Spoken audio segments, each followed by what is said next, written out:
Yeah. Okay, so now the activity feed is here, along with our stream. I'm gonna move the camera a little bit Okay. back.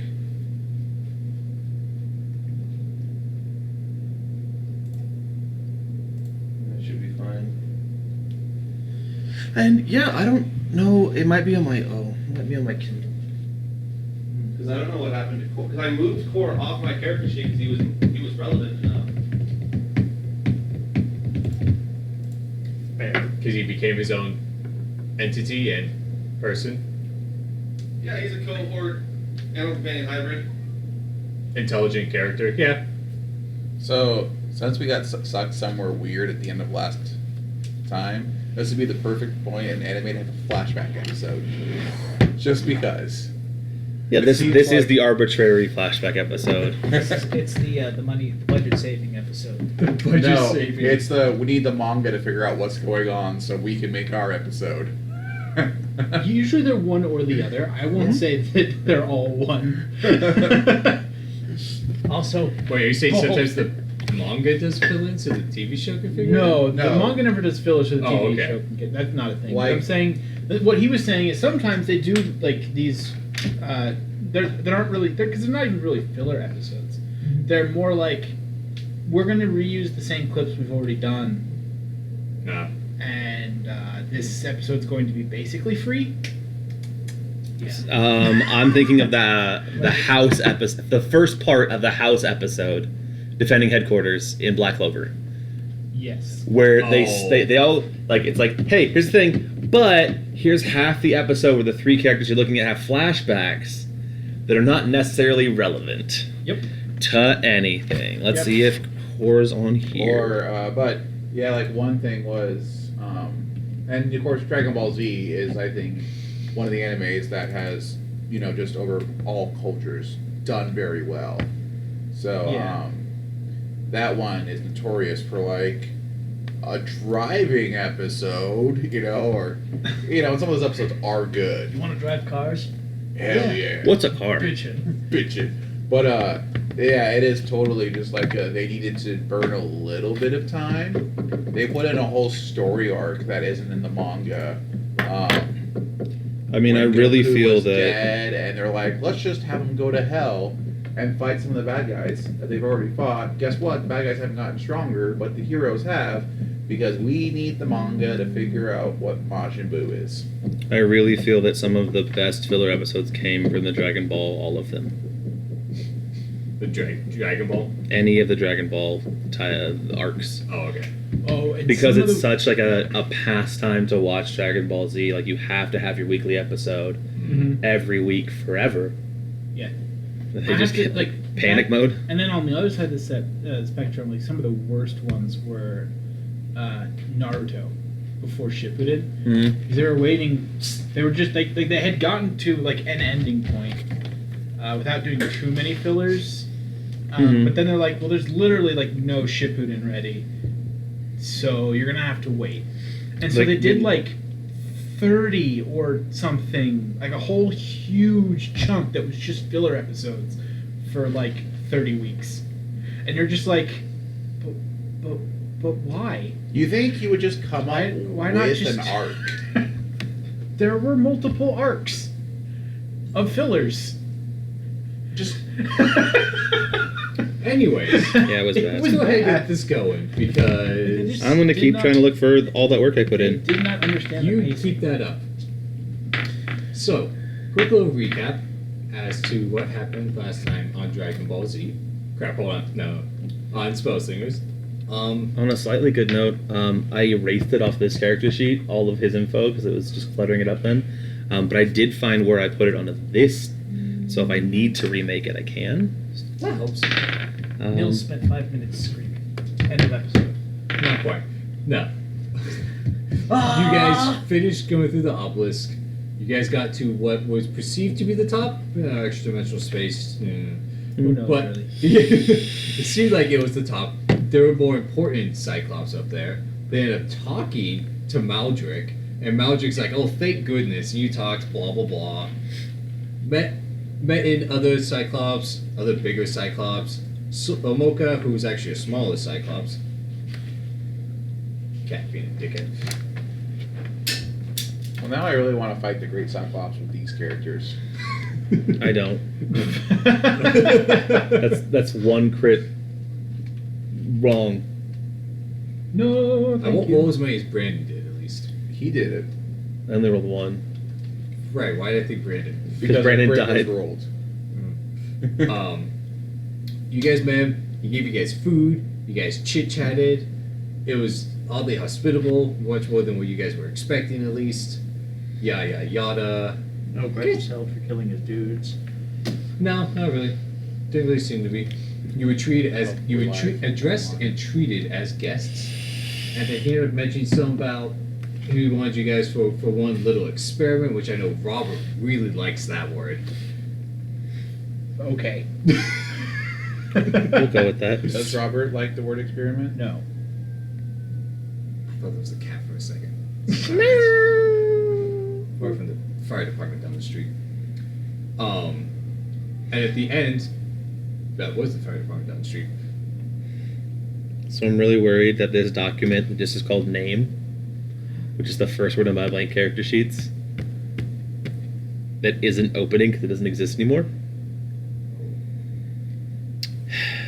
So, at the end, he mentions that, and you guys basically realize you got kind of like somewhat pulled in to what you realized was like a portal behind you. I know Maldrick went kind of cheerfully, saying like, "Yes, my lord," sort of thing, being very polite, I told him I'd see him in a little while. something like that. One little thing Pyromancer, that's a blank character sheet. at least That's my Maldrick bullshit 70s and calculator. Nils noticed about as they were going in, because they're a little more perceptive, they kind of noticed some things. Is it almost felt like they were kind of like somewhat gently, but kind of pulled in by like a hand on their shoulder. Put your hand on my shoulder. Got you, homie. Thanks, guys. You're welcome. So from there, hey, roll d20. Everybody? Yeah. Okay. All four of you. How about that? I'm also gonna have to rewrite. That for the moment that won't be an issue. Isn't there like 8 of us? The 4 players roll a d20. What'd you guys get? 8, 10, 9. 19. Fair enough. We ironically, because also rolled the highest, this will be fine. We're going to start with you. Oh, okay. Oh no. That's not what I want. Physical touch. Yeah. Okay.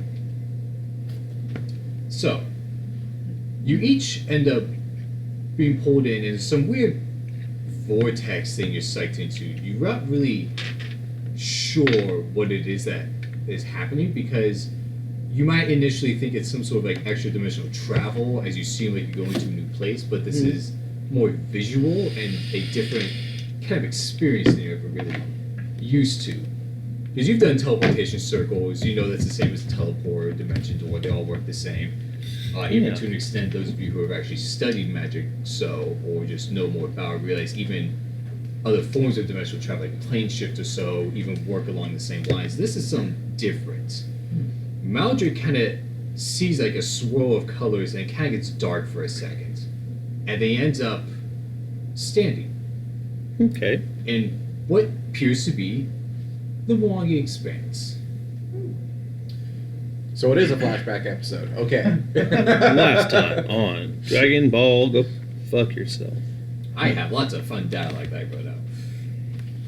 Well, I guess you guys don't need me. See you later, guys. No, you're the best part. What are you talking about? Maldrick, a man who was taught to be kind and gentle in a world that was everything but that to him, who learned that being good does not remove the evil in others, and who understands that strength is more than just raw might, grew up living in one of the harshest regions of the known world, the Mwangi Expanse. And from your time there, you can quickly realize that that is where you are right now. Maldrick stands in this same jungle on a cool day and recognizes, oddly enough, where he is.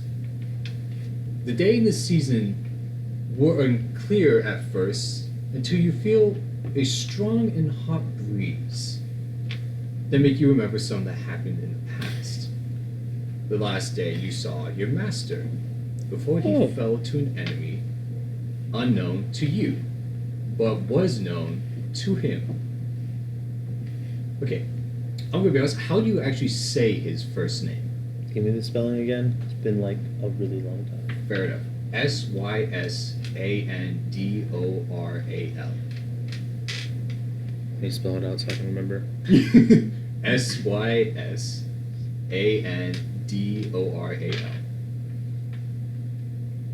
Sysandoral. Sysandoral. Sysandoral. So just do like SYS Lexidor. dash Andoral. Sysandoral Lexidor. Yep. You know, you recognize that day and suddenly feel it being more than just a memory because you see creatures running from unique fire that was seen to be spreading through the jungle at an unnatural rate, when really it seemed like it was just following you too. Fire hot. Fire bad. You, after a moment, actually seeing through the creatures running, see Lixidor and a younger version of yourself running from the fire. Help you a few creatures along the way to make sure that they were not caught in it. He used to be such a charming young man. You see him and your younger self when the fire reached you, and how confused you were when nothing happened. This fire was unique because it did not actually burn the trees that were fueling it, but it made those creatures and plants caught in it burn with emotion for society and those who hurt nature and the natural order. It was at this point when Lexidor addressed you for the last time. Maldrick, you must continue without me. The dark and sinister fire will only continue if I do not meet him myself. You must leave and see to your own safety. Your younger version responds, but won't this fire just kill you? Or at least whatever caused it will kill you? Most likely. But hopefully nothing else. But hopefully everything else will be safe. Remember to stay hidden and help those weaker than you. Where will I go? I can't stay in the jungle like this. No, you cannot. Go into society. Into the Empire of Cheliax, perhaps. Learn their ways. Learn to survive there. There you can thrive in their jungle and hide in their trees. Being the strongest isn't all about strength, but your raw. I misread my own sentence. Being the strongest is all about strength, but your raw strength isn't the most important muscle you have. Your mind. Make your mind stronger. Become the apex of their cities. Use their laws against them so you can master them, and you have nothing left to fear. Now go. There isn't any more time. And with that last warning and advice from your teacher, young Maldrick fled to escape the fire. Lexidor now stands, preparing himself for what he is about to face, and then he walks further into the burning jungle. You stand near him, seeing this interaction. Do you do anything? I listen to my master. So, you see yourself in Lixidor. Oh, then my second me? My So now the me? action The of now you. me. The now me is going to follow my master. Yeah, Now that I've already guess listened to him. Maybe I didn't make that decision It's clear. like You are there. Right, yeah, he made the right decision. I'm gonna do that again. watching you do that yourself. Like, oh, he listened. Well, Just like you did. I finished that task. So yeah, making sure that I'm in bird form, I'm going to follow him. Oh, by the way, the fire, if it reaches you, doesn't actually burn you. Oh, that's Funny important. enough. Oh, is he in creative mode? Don't worry about it. No, it's all illusion. That's how memories work. Memories work. Did you say memories? Memories, They're just illusions too. usually. Lixidor walks further in, but it is not long before he's met by another. A mighty half-orc whose eyes burn as bright as the fires around you. Lixidor will address him. Growl Dorber. Stop this madness at once, for you know this will not bring about what you seek. This will bring blood and vengeance for those who desecrate our lands, which is exactly what I seek. The price will not be worth it, not even for you.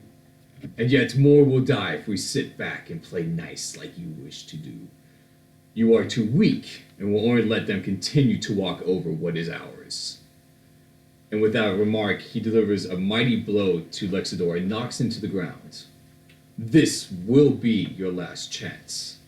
For you and those you are trying to protect. Join me and fight against them. Against their cities and the pollution that they bring to our soil. The fires will only burn what little hope we have left of our trees to survive as they are. Is this the sequel or prequel to Aquaman? Then so be it. It's neither of What are you those. talking about? It's And my with that flashback. last remark, he prepares to deliver No, this is Captain Planet. what looks like to be the killing blow to Lexidor. Do you do anything? Fresh guy. I will attempt to stop him. I will I guess, instinctively cast Baleful Polymorph.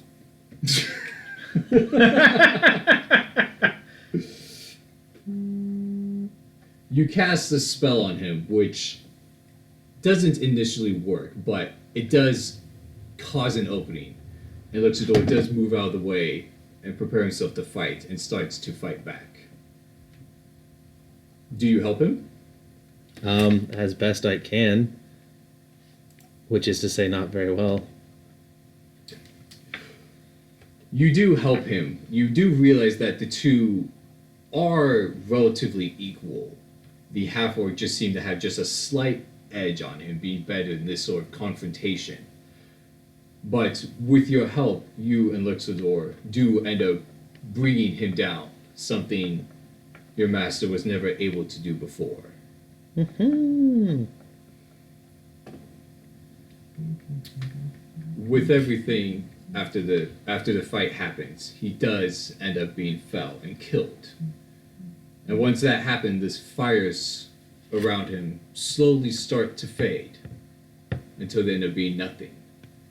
The forest does burn, but you realize it's a more natural burning, one that nature takes advantage of and is able to grow back from healthier and stronger.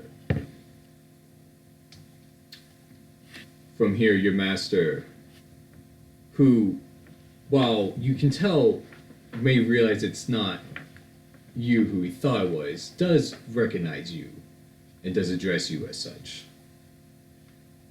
Thank you, Maldrick. I never would have been able to defeat the Blight Druid, but it seems that his That's reign will finally be able to end. Here's to hoping. Even with that threat gone, I do still want you to move on. There isn't much else for you here that you have not already mastered. You got anything that can do good work against Cyclopses? Excuse me? There's a real problem with Cyclopses in the not now. Whatever it would be, I will be there to help give you advice and guide you along the way. That's helpful. Either way, just in case this is not truly the end, go ahead and go back. Go into society. Learn their jungles. And from there, you are able to part ways, knowing that your master not only survived, but the one who formerly killed him was defeated. After that, he does part on and go his way towards the direction they were going initially. Bye-bye. And from there, you end up realizing everything kind of swirls and seems to go dark. Ooh. Mitch, I believe, had the second highest roll after that. Right before that, do you remember what level Druid Core turned into? So, I don't know what CR he was beforehand. I'm double checking real quick, so I'll take a second. to charisma modifier? Mine is 2. Mm-hmm. Okay, it was 5th level druid. Is a blight druid an archetype? Yes. Mm-hmm. They do less horrible things now, but they used to do really, really bad things. Because the cost of being a blight druid used to be gross. Yeah. Was it a circle with 1 mile It radius? was a circle of 50-foot radius per level per in level. prestige class Daily. that you basically just deforestation, just killed everything around you in that circle per day. Every day you Two had to prepare cast. spells. You got basically a free casting of defoliate that killed all plant life within your area, Huge circle. and it got stupid big. Yeah, that was it. Because that was a 10 level prestige class. Yeah. That was, I think, it got up to the 500. You got some cool things to do though. Yeah, it was just impossible to play as a PC Oh yeah. because finding a 500 foot radius circle every day is. One time. Robert. A man who has lived a harsh and difficult life. Sold by his parents at a young age to end up being tortured and experimented on. Robert finds himself in a place that he has spent more time in than he ever wished. A laboratory with 9 other children for a 10-year span where he was tortured, experimented on, and torn apart just to see if they could put him back together different and better. Oh, so you are Mars. Okay. Robert, you now stand in this place that you spent more time in than you ever wanted. You see yourself entering into one of the labs as they are about to perform another experiment on you. You can in fact remember exactly which one this was. About a year and a half before you managed to escape the end of your captivity, they were going to do another alchemical experiment on you, but they actually canceled the original test just before it happened because one of the scientists did a miscalculation and thought the doses were made were lethal. So instead, it seemed like you got a lesser dose that had no long-term effects on you, but still gave you enough of a surge in strength that you did break out of the table that you were strapped to and almost able to beat everyone in the room that you were being held in. This test is more prominent to you not because of what happened, but because of what didn't happen on that day. You know that there were 3 of the children that you were with, that each got one of the 3 doses that you could even see in the room. One of which you were supposed to originally get, because you heard some of them talking about it, because, well, some people get cocky and talk a little loud sometimes. Each of them grew in a different way because of it. You heard about it because most of the kids would talk to each other, not always willingly, to at least some extent, so that they would know what was going on and what could or would happen to each other, and some thought it gave them a better chance of survival. One child, a human named Samuel, got a red alchemical mixture, which somehow made him stronger. Another child, a halfling named Savannah, got a green mixture, which made her have stronger spells and her supernatural abilities more potent. And the last child, a half-elf named Relis, got a blue mixture, which made him tougher and more hardy. From what you saw, those effects were not permanent, but rather something they could be activated whenever they needed it. You stand in an observation room watching as your younger self is being restrained onto a surgical table, just as it was from wherever you remember.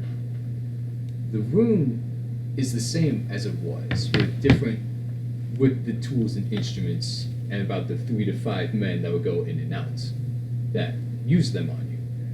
Sometimes while you were asleep, sometimes while you were wide awake. The 3 mixtures are off to the side. By the window you are standing on the other side of. And some of the men in the room you are in are talking with each other who run the entire operation, with the man who's running the entire operation, the entire complex itself, Northern Viz, who is being told the situation. The alchemist, a female named Rollin, says to Northern, "I I don't think it's safe to use this mixtures on him yet. From the calculations, they are too concentrated and could likely be fatal to whoever they're administered to. Then they would simply not be worthy. Sir, this is different. Being hard and being lethal aren't the same. We're put too much time and money into these subjects to use something prematurely. You said they were ready. I did, but I also thought I had more time. I ran some more numbers and they didn't add up, so I am recommending we wait. You can even see my notes over there if you'd like. It would also give me a chance to test them first. Now, you being in the same room, hear this conversation. You've met the alchemist and you've seen Northern Viz before, but you can tell from what the alchemist is saying that she's not telling him the whole truth. Even with that, Viz does respond, thinking to himself,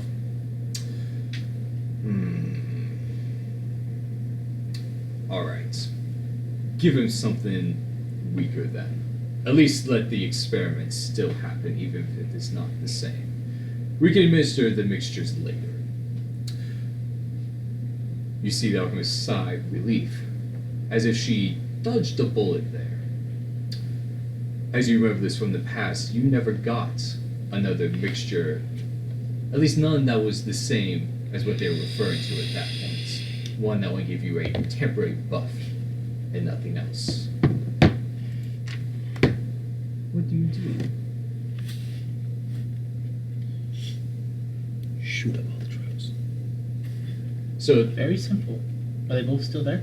they are both still there. I'm going to cut down the second one, the one who was in The alchemist or the one in charge? the one in charge. Okay. Just go over, cut him down. No questions, no nothing, no words. Just run over, draw my sword, shoulder to hip. You walk over and approach him. Even though there are some others who look like they've seen you here, no one stops you as you clearly pull out your weapon and just cut him down. It was a nice foul swoop that he never saw coming, and he lies dead on the floor from it. The alchemist does freak out. What have you done? Without giving her too much time, the sword goes right up to her neck. What were you holding back? I feared that giving Roberts another mixture like this would be too much. He showed the strongest potential, but I think this would make him too strong. There was too much at risk. You were worried about me becoming too strong. Out of control. Dead? Yeah. She died.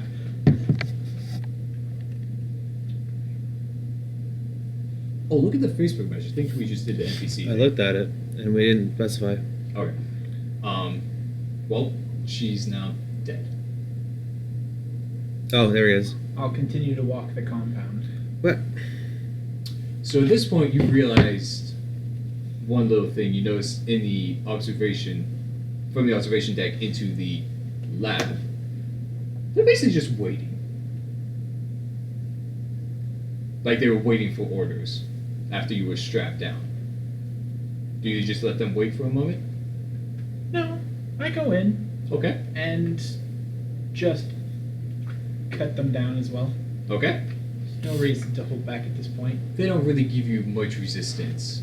And you see your younger self there, somewhat sedated, not really able to tell what's going on. And I you just- figured he's resourceful. He'll get out. And I move on. Okay. So from here you just go clear out the whole compound, kill everyone. Okay. Seems fair. Her phrasing on it was gaining the NPC ability score buffs for having PC levels. I don't know what that means. That's the +4, +4, +2, +2, 0, -2. Okay. -2 or -1? -2. You go through and clear up the complex. You basically, from being there for so long, knew where everyone was, where everything was kept. But I'm curious, did you kill the other children as well?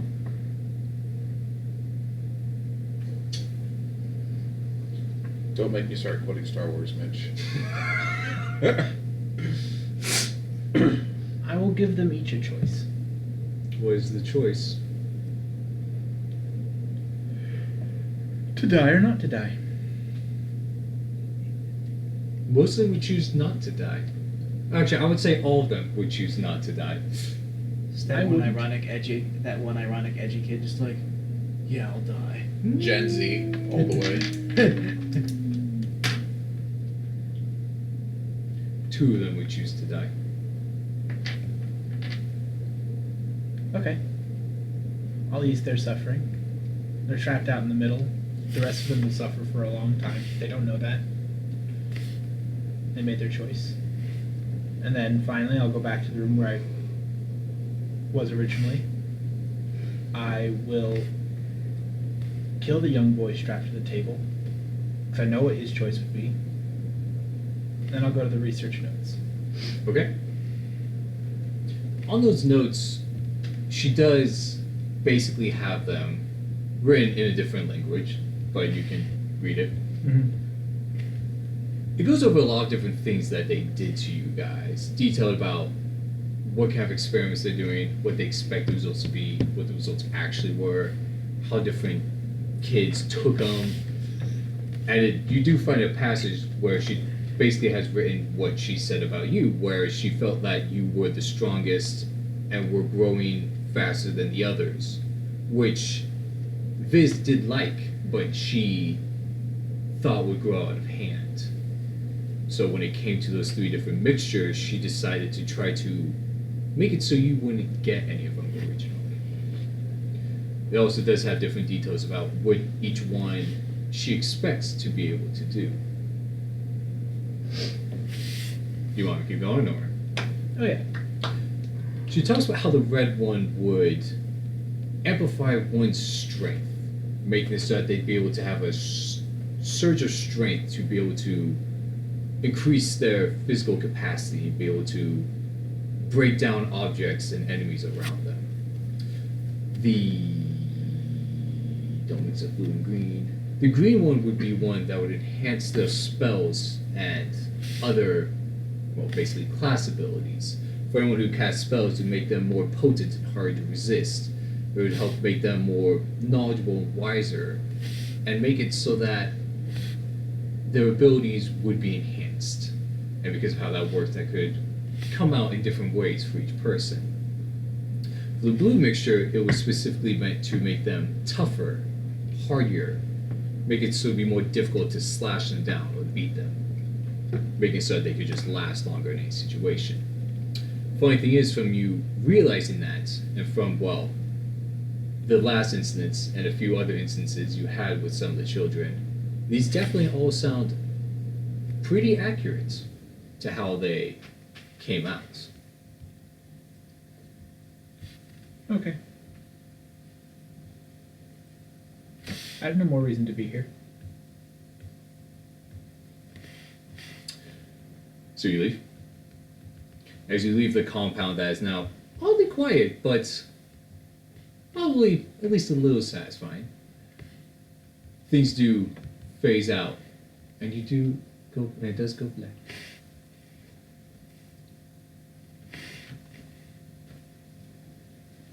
Nils. Oh, hey Neville. You're not Nils. Nils Enfield. One who learned to point a gun shortly after he was able to hold one. A man whose intelligence and steady hand had led him to new heights to see great things. Who started as a young boy on the production line of a factory making guns while apprenticeshipping to one of the owners and inventors of the factory that you worked in. This was not surprising for one who grew up in the man wastes, But that does not mean that things happen for you like they did for those around you growing up. You found yourself in the same factory that you would spend many long hours of most of your days in as a young child. The factory is as it was before things changed, before the merging happened. You didn't really understand what it was as a child, but being able to reflect on it as an adult, you understand what it was. You understand exactly what it was. The company that you worked in in your youngest years, Fidad's Metalworks, was bought out by their competitor, Onig and Tumba, or OT for short. Your master, Sernor Palefeld, would spend more and more time trying to make something that was always trying to make something new, but was always frustrated because you never get it right.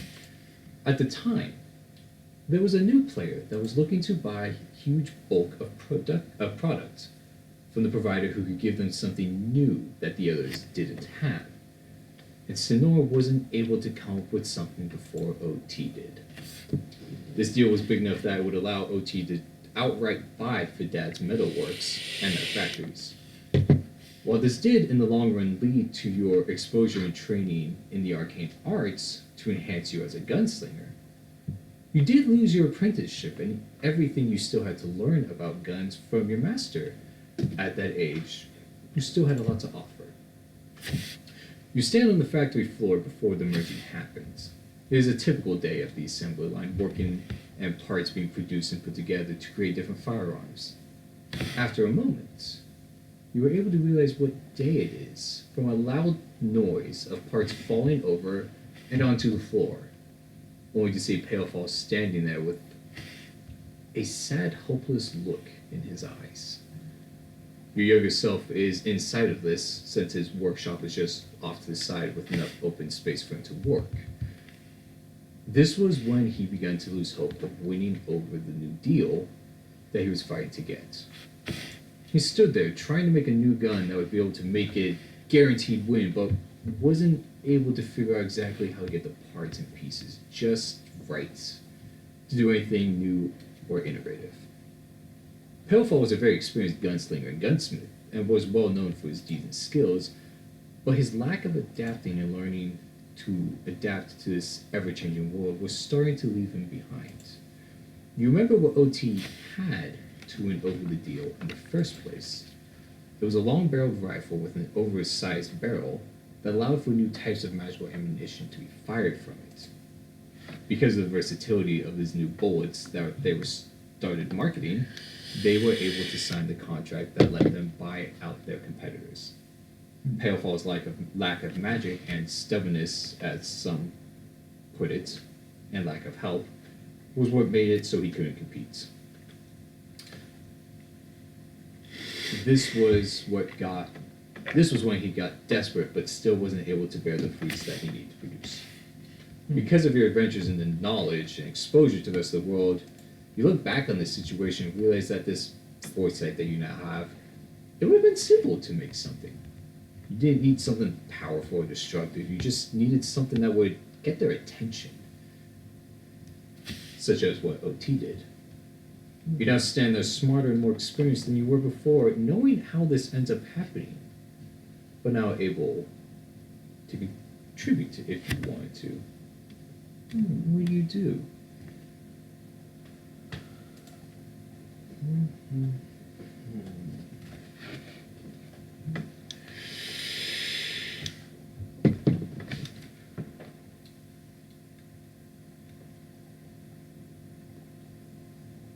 Essentially, he's gonna look at his revolvers. Simple, basic.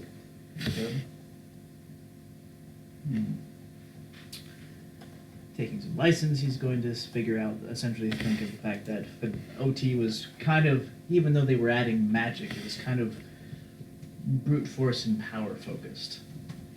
But that was never Fidad's way. So it's time for something smaller, something more subtle.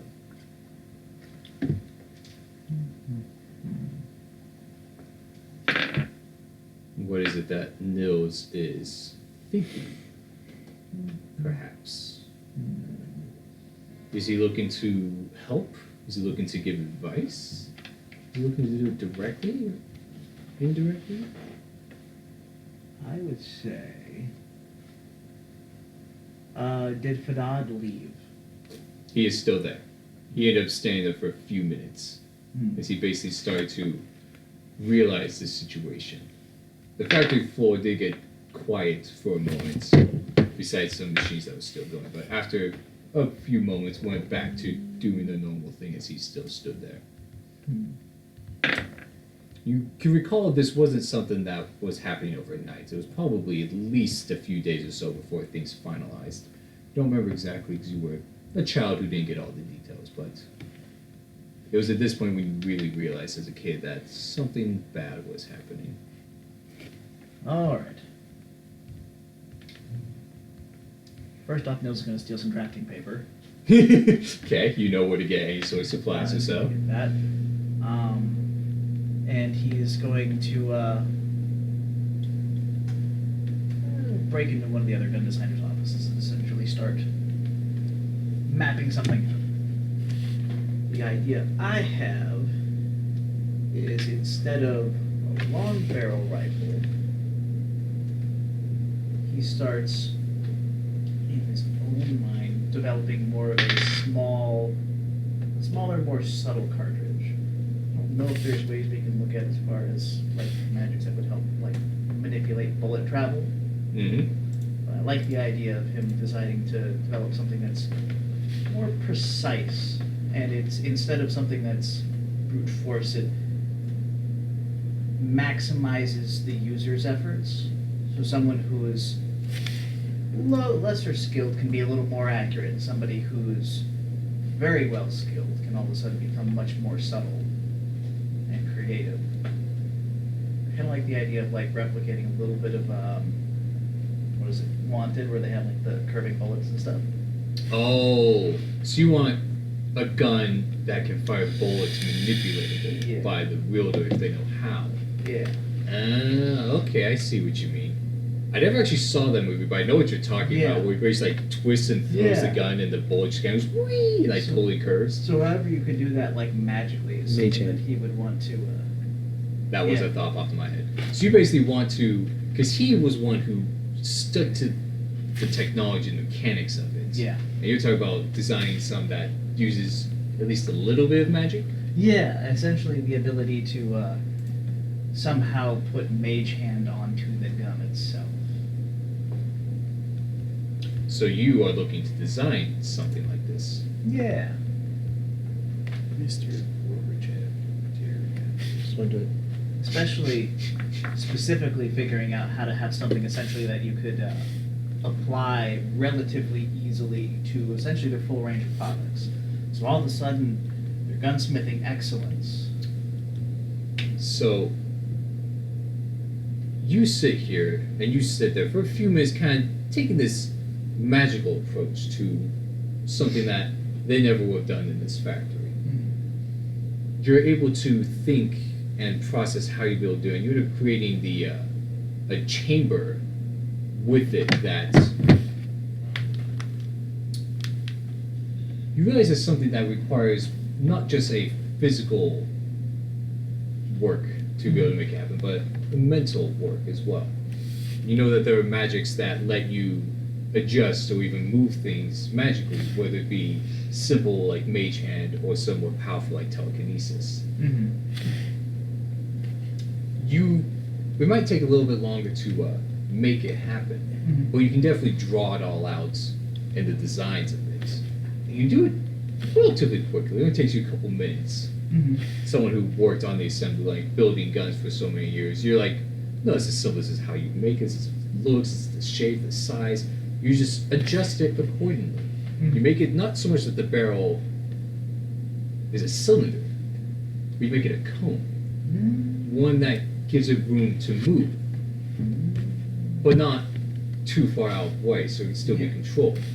You make it so it can spiral, it can bend, it can turn early, making it so that it could avoid obstacles if necessary. The real question is, what do you do with it? Well, two thoughts. So for your thought, if I have time, he would want to wait until night and the factory kind of quiets down and then start making one as So- best as he could. Let me put it this way. As you are here and there, people notice you, people move over. No one actually bothers you, even though you seem to clearly be there. So in that case, Even the person whose office you went into walks in, good day, and just keeps going, even though you clearly shouldn't be in there. Okay.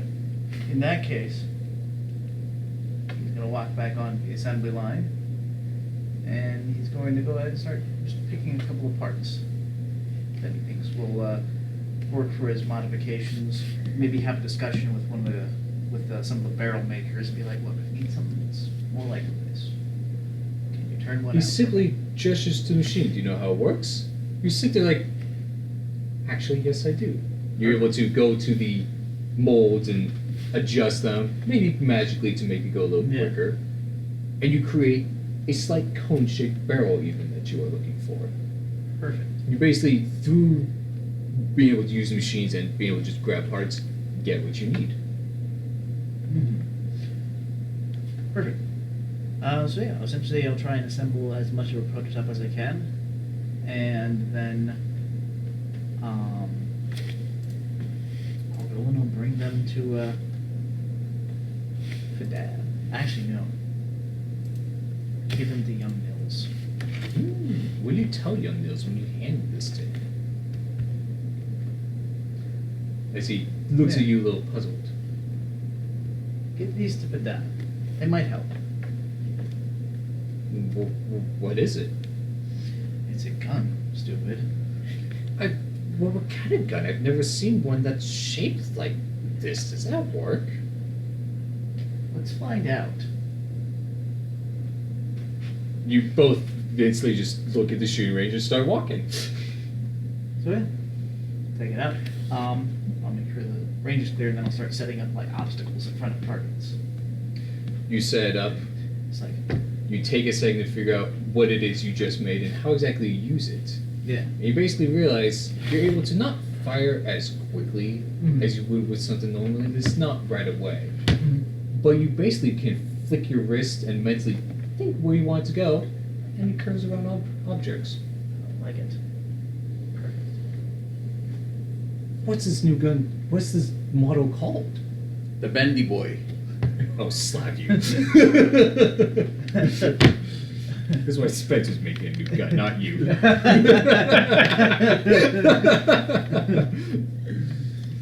Yeah, clearly should be the Benny Boy 9000. Thank you. You're welcome. Well- Someone doesn't understand marketing. 9,001, so it's over 9,000. He's gonna take it. And he's gonna go over to essentially. I'm gonna call it the Taurus curve. He's gonna be thinking about it, but he's gonna walk towards essentially where they would do the proof marking. So after they've tested guns and stuff, they'll have a little metal, essentially like a printing press thing, but it's like they just hammer the stamp on it for a letter. Yes. Grab some of those, and essentially he's going to. I'm assuming we made more like a handgun. Did you? Yeah, we made a handgun. I don't know. This Did would- you, this would- Spencer? This wouldn't work as a rifle. Really. No, that really wouldn't. And he's going to make it.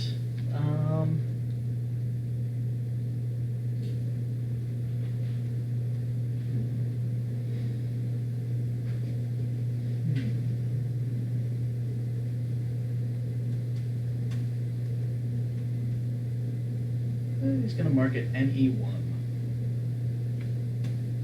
NE1. Wonder where we got those from. Glass. Well, anyone can use it, Brock. Duh. I hate you sometimes. I'm surprised he didn't say it. I didn't even think of that one. I was thinking new engineering. Or Nils Enfield. That was my first thought. To Whichever be one fair. you choose. He's going to leave that blank. Because of the NE1. Yeah. It's up to them to decide. I can be their I'll marketing give guy. this to him. Is he trying to make a new gun? Yes. Trying. And he makes new gun. It's just not what he needs. Maybe this will be. Thank you. And he runs off, very carefully holding this new masterpiece. I'll also gather the drawings and just technical data that I've drawn up and put those in the workshop as well. And just scrawl like just best of luck on the top of it.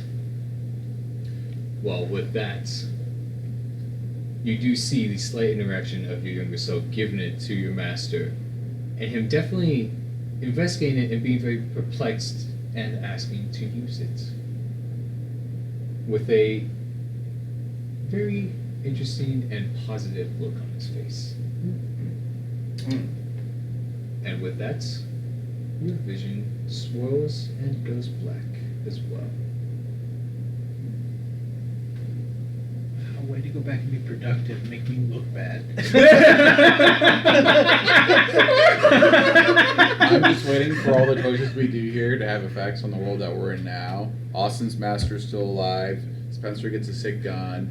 Instead of Mitch getting chemical enhancements, he just killed himself. He's If it helps, I did consider this being a possibility and I had an idea for it. Mostly because this was original thought when Noah was still here. I knew I was going to do this. And I was like, his character could totally just kill himself. What would I do? Here we go. So don't worry, that is considered. I didn't actually think it was going to happen, so I didn't detail up. I knew what I was thinking for it. He's just gonna pull out his guns and be like, same ones. Same ones. multiverse theory's a bitch. Suddenly pulls out a cell phone. Dear Twitter, Dear multiverse theory is a bitch. Whoa, wait a second. I would follow Nils Ensfield's Twitter account. I'd get a tweeter just to follow Nils. Oh my gosh. Sheila. Made a gun today. Not sure if it was a dream. Oh well. Oh well. We'll find out. Or it won't. Who knows? Who out there buying them NE2s? Hey. Well, it's 7, bro. A2's like antiques at this point. It was like, I'm not that old. Actually, that's a good point. Grumbly smokes a cigarette. Fire, get off my lawn! Oh crap, I am old. Gila. I am a model too. A character that was raised from birth to basically be a spell slinger from a noble family that has a tradition to raise one child to do this and only one child.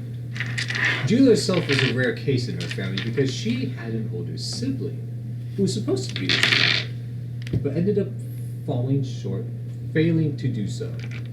So her parents had a second child that did it instead. Gila is in the estate she grew up in and will recognize it right away.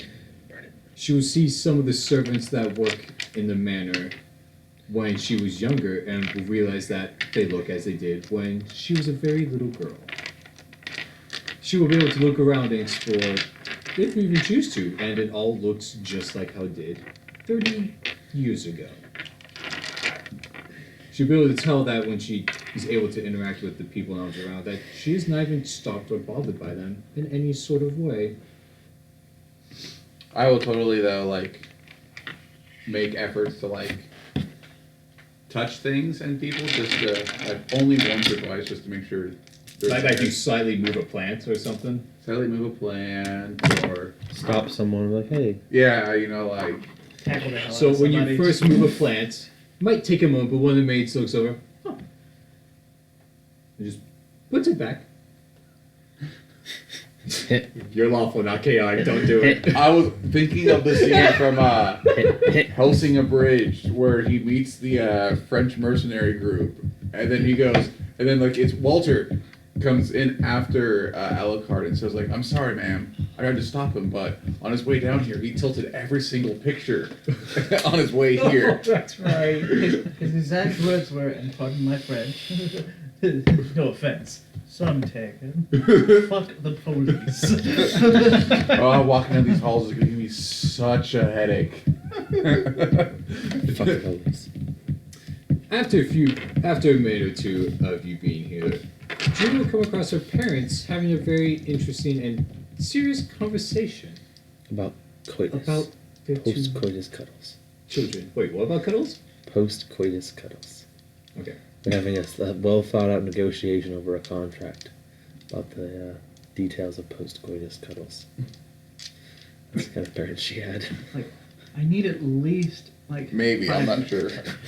Or I tell you and we don't go into some about cuddles. Damn, but cuddles. Your mother starts off. Melvin may not have lived up to our expectations before, but he is now better than ever. We don't have to abandon our son just because he wasn't perfect when he was still just a child. Our way of doing things is clear. He did not meet our expectations at first, so we had a second child. Now she will grow up as he was supposed to.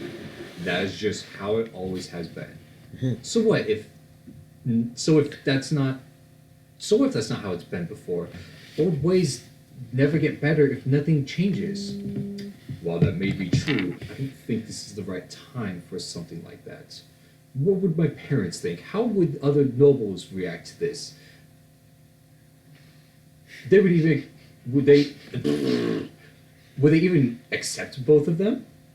We don't know if we don't try. Who cares about what the other nobles think? No one else does what we do. They have no place on commenting on our role to the Empire. As for your parents, we talk to them so little they don't even know about Gila yet, or the position that Melvin is in. And they were very fond of Melvin, so how could they react to us abandoning him anyways? You have a good point. I don't know, it doesn't feel right. Traditions are traditions because they work and they are correct. It isn't our place to challenge the way that others have worked to perfect and to have given to us. Are you really just going to tell me you are fine with leaving our son? Gila can stay and can listen as the conversation continues. When she realizes that they are considering not making Gila into a spell slinger, she is now making her brother into a spell slinger, or just training Gila and abandoning Melvin and just seeing how it ends up. Her brother Melvin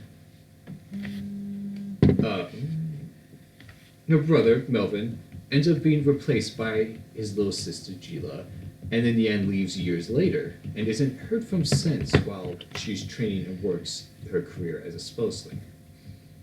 At this time, though, you hear a noise from the next room.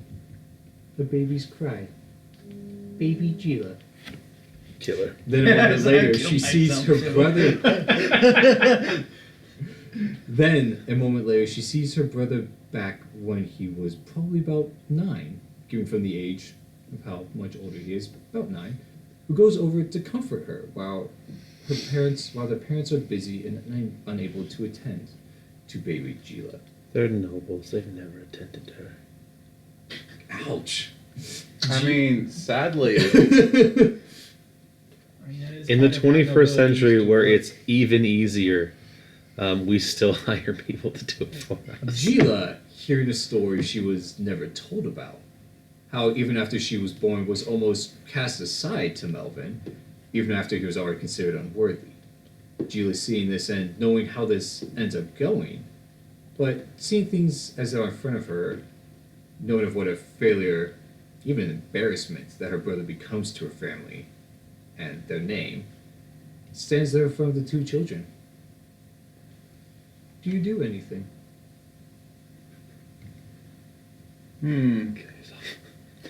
I killed Gila. I kill everyone. I killed everyone. Okay, Robert. He marches out of the house, in the That's palace. Yeah, I literally kill everyone. No, Robert had the wrong idea. He stopped at the building he was in. Until Gideon or Rocky You know I wouldn't have I just continued. killed All I know is that I everyone. left the compound and everything went black. He didn't get the chance to be fair. Yeah. So why? I didn't kill everyone at the Like, compound. I thought about it myself, but Like, I'm not even mad, just impressed. Like, that was a lot of people. Like, just that. So Gila will say to Melvin, this is why you know. What do you mean? This is why you're a failure. As he looks at his little baby sister. What? Compassion. It's not who we are. It's not what we do. Baby will stop crying eventually. It'll get over it. But she's my little sister. She's just a baby. Do you see Mom and Dad doing anything about it? Yeah, like, literally, like, Gila's just like, if you want to go anywhere in this world, in the line that our family goes, compassion like that has no place. Either Gila will grow up to be strong, or she won't. For you, though, I think it's already too late.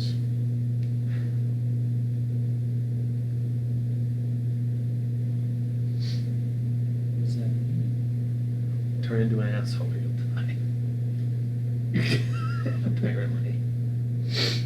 I guess in this family, well, he's not dead, as far as I know. You have no idea. I said as far as I know.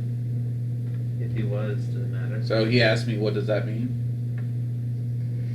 It means you will not be a spell slinger. Not ever.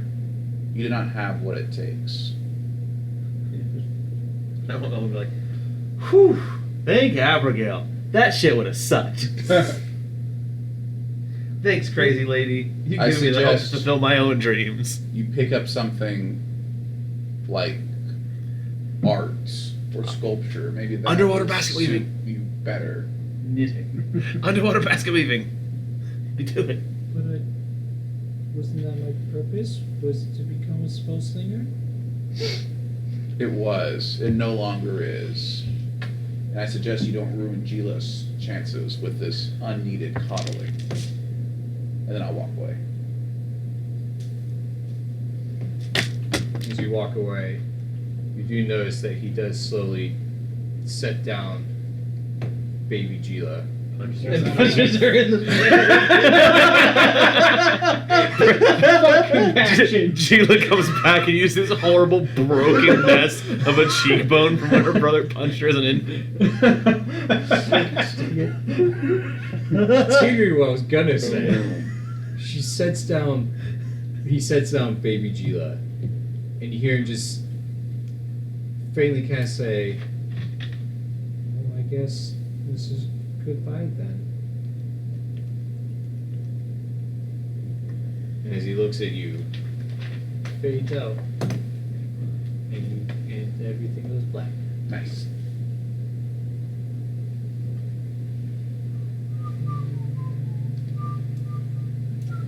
Boop.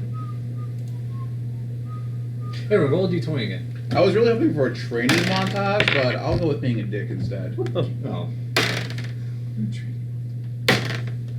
I mean, it's your choice. It's not my fault. Who got the heist? I got an 18. 19. 16. Cinco. I really wanted you to say 17. I Was wanted that to, 5? Yes. Okay. I wanted to Now. just say 21. 21. 21. Actually, oh, this was like. Good luck. Spanish counting is so convenient. Once you get past the teens, like 20, Still not as convenient as Japanese counting. do they just get to 10 and start counting over again? And they don't like, because even in Spanish, there's still a word for 20, a word for 30, Yeah. a word for 40. In Japan, it's 10-1, 10-2, 10-3, 10-4, 10-5, 10-6, 10-7, 10-8, 10-9, 2, 2-10, 2-10-1, 2-10-2, 2-10-3, 2-10-4. There's actually one of the books by Malcolm Gladwell. That was one of his evaluations of why like Asian kids are just good at math. It's the efficiency of how their language works. And so, because we all think of math when we do math, it's our internal voice, and so we use English, and it's clunky as fuck. Yeah. And so, because they can do their mental They just are better They're at quick it. math. Quick man. Their numerical system is fantastic. Yeah, Quick math's 76. 42. Um,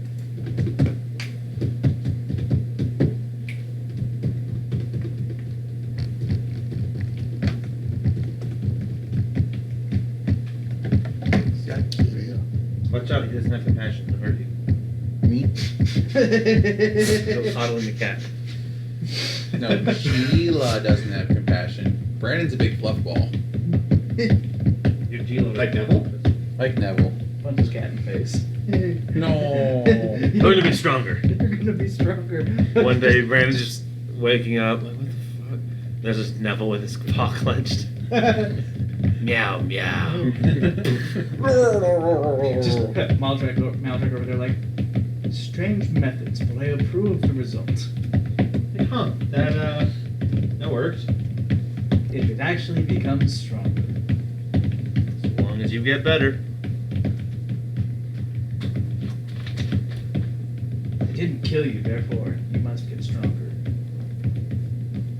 It didn't kill you, therefore, it sucked. so Nils, you wake up and you're in a room. You're in a comfy bed that is for a medium-sized creature. It looks like there's a chair, table, place to relieve yourself around a little wall, so you just have some privacy. And you also realize it looks like you're in iron bars. You realize initially that each of you is in one. You do see a cyclops over there, kind of just like, you want to say he's a guard, but he's kind of just casually hanging out. Could just be a casual guard, because it looks like you're all knocked out or asleep. You also realize the instant you wake up, you are in throbbing pain mentally. Roll a d6. Brain pain. It's pain in the brain. 6. Fun. I don't like that. You're not supposed to, but don't worry. You basically realize your mind is cluttered, just images everywhere, things that were, things that weren't, things that you remember, things that didn't happen but did happen, and just your mind feels like it's almost like exploding and expanding at the same time in your head. So don't worry about making note of it, but you basically take 8 mental damage to all your mental ability scores. Whoa! Doesn't drop you below 1. Because your charisma is that. Oh, your charisma is that low. Yeah, that's funny. Oh, that would bring my int to 1. Yeah. Wait, how much mental damage? Well, he rolled a 6, so 8. Oh, that would bring my intelligence to -1. His int is 7. Oh, never mind. Yeah. Gila's dumb as fuck. Yeah. Well, that would buy his his charisma -1 technically. I have animals smarter than Gila. At that point, oh, okay, yes, you do. Both You of basically wake up and however you would express that pain, you're pretty much doing it. It's like. I'm gonna feel around for like my guns, just like. Someone should tell You Gila that. realize your stuff's not on you, but you can kind of look around for a second and realize it is nearby you, with you. But the Cyclops, hearing you make noises, does say something in Cyclops and kind of runs out of the room and then runs back, opens the door which wasn't locked. And another Cyclops comes in and kind of like starts to attend to you and pretty much kind of try to make you comfortable. Looks like seeing if you're hurt. And you do see Omoka run in. 4. He asks you, what do you remember? Did anything change? And you realize, as you kind of take a second, they start to relieve some of the mental damage to you. You remember everything about your past life, how you grew up, the merging that I mentioned, you going and becoming a bodyguard, you learning how to use magic and spell slinger and all that stuff, everything up to today. You also remember inventing, or at least getting credit for inventing a gun. A gun which, when you take a second to look over, there is 2 of sitting on the table with all of your other belongings. That they would have been taken off so you're more comfortable, sort of thing, because that kind of stuff's not very comfortable. Yeah. You don't want to roll over and roll onto a pistol. You've probably done that before. In addition to his guns that he has, or those are now the guns that he has? Those are now the guns that he has. You remember having this alternate childhood growing up where your company didn't get bought out, but instead bought out another company and got even bigger, and the benefits of that.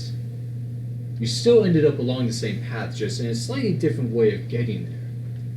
You remember finishing your apprenticeship with your master, and you remember getting the earlier training in the arcane arts, and seeing the benefits of both.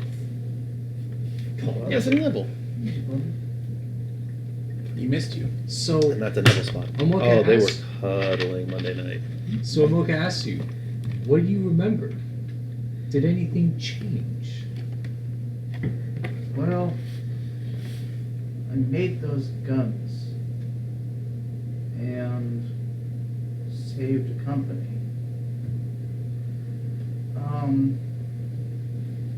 So a couple of things, couple of things changed. Shh. Like, a lot of the big things are the same. I still became who I am, just slightly differently. Can you tell me how popular are my guns?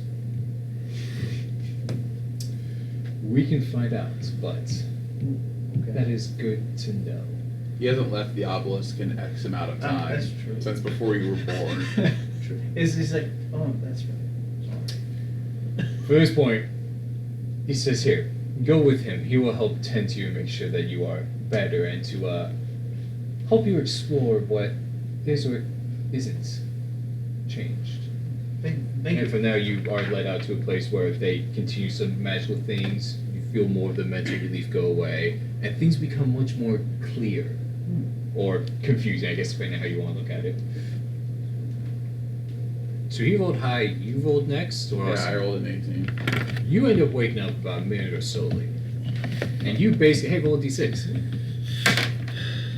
Is that 1 or a 6? That's a 6. Sweet. Ouch. Guess what? You a big old dum-dum. I have a 1 intelligence. Yeah. Because I realized, let's not put them at 0 where they can't talk, because that doesn't... I mean, make even it a good. 1. I still okay, can't yeah. hold a conversation though with a 1 intelligence. Luckily, they You got have some to- restorations and stuff. You have an Almost as if- animal-like intelligence. They just wait. Almost as if they knew this was happening or something. I don't know, it's weird. She wakes up. I mean, an Are you a intelligence of 1, a wisdom of 3, and a charisma of 8. Yeah. It's a feral Gila for a big ass resto. Well, almost as if they seemed prepared for this. Spitting like a mad cat, just like. A similar sort of thing, as I described to Nils, happens with you. Your mind is in a rush of images and thoughts you've never had before. You remember growing up with your brother, undergoing the training, him leaving years later. You also remember there never being a brother. Him never mentioned, except as almost as if it was a slip of the tongue.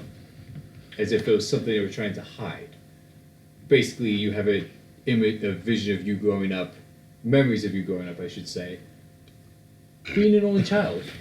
And almost at one point being like, I had a brother? Like, no, you didn't. As if there was a lie that was covered up that you didn't even realize until years later. By the way, you grew up by yourself. Hey, dude, as an only child.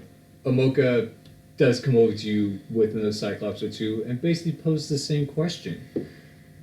What do you remember? Did anything change? So I guess once I can talk. Once you are, yes. Yes, that they take care of, yes. Because I'm not going to give you guys a d6 plus 2 mental drain to each of your mental ability scores. For just shits and giggles. I mean, you did that. I just want to use it as emphasis. Brain damage, had bad. Not I'll good brain say- feel. Nothing important.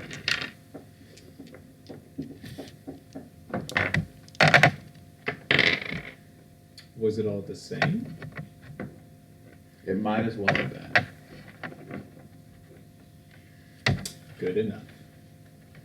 And they lead you off to make sure that you Speak plainly, kitchen wench. are attended to. You're in a position to demand nothing, kitchen wench. It was you. No, it was Oscar. No. No, it was you. He You rolled tried- dead you- I have last. 5. That's right. You got it. 16 or so. Yeah, roll. So you end up waking up a minute or two later. You take the same sort of drain that will end up getting removed. Cute.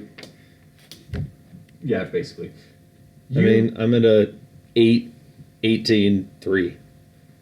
I think I'm a real big asshole right now.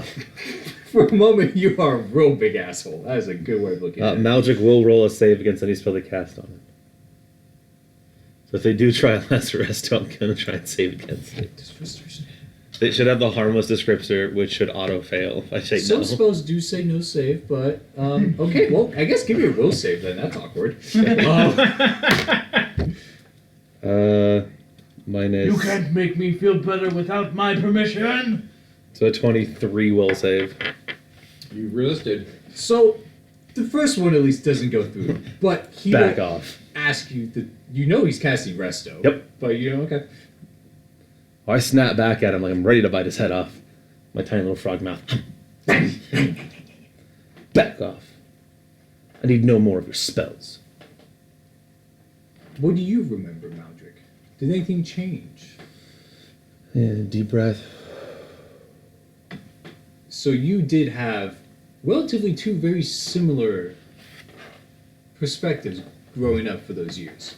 We realized one of them was much more guided and less reckless. You had guidance and always someone to answer questions and someone who'd even pop in and help every once in a while, being your master, who is, as you recall, still alive even. As far as I knew, he isn't dead. That's the fun part. Maldrick just stopped talking to him at some point when he left to go to the city. So, up until just, 5 minutes ago, Maldrick didn't know that he was dead. And that he could save him.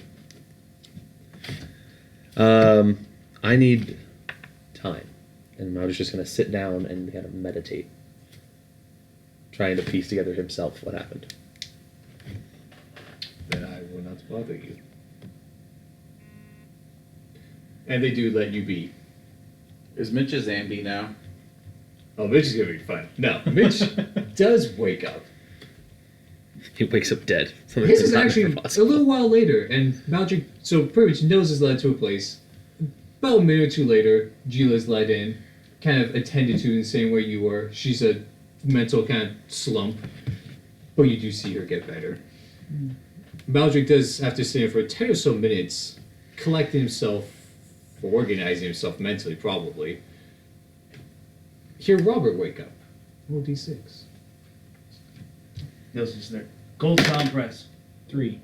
Please. You do get only 3 mental damage drained to each ability score, partly because you, while still like them, go figure, remember your original upbringing and all of its glorious, fun things that were contributed to it. Mm-hmm. You also remember at one point dying and there just being black, void, nothing there, emptiness. It's not so much painful or as confusing as it may have been for others, but it's, you could say, unsettling and perplexing. But you will get asked the same question. What do you remember? Did anything change? Nothing could have changed. What do you mean by that? There was no second path.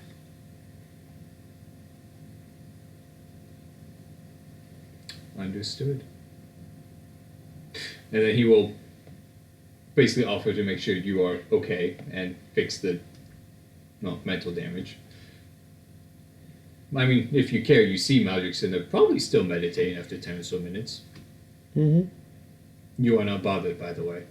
But you are led to the same place that you see these two as they are I don't know, maybe chit-chatting, maybe realizing Spencer's probably checking out his new guns that he doesn't recognize but is very familiar with at the same time. You guys basically each get turns with different cyclops. One being a mocha, at least at some of the time, some being seers, as they basically help you go through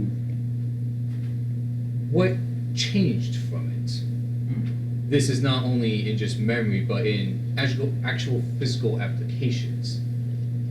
For example, Gila remembers both. Getting punched in the face. Wait. Not quite. Baby face.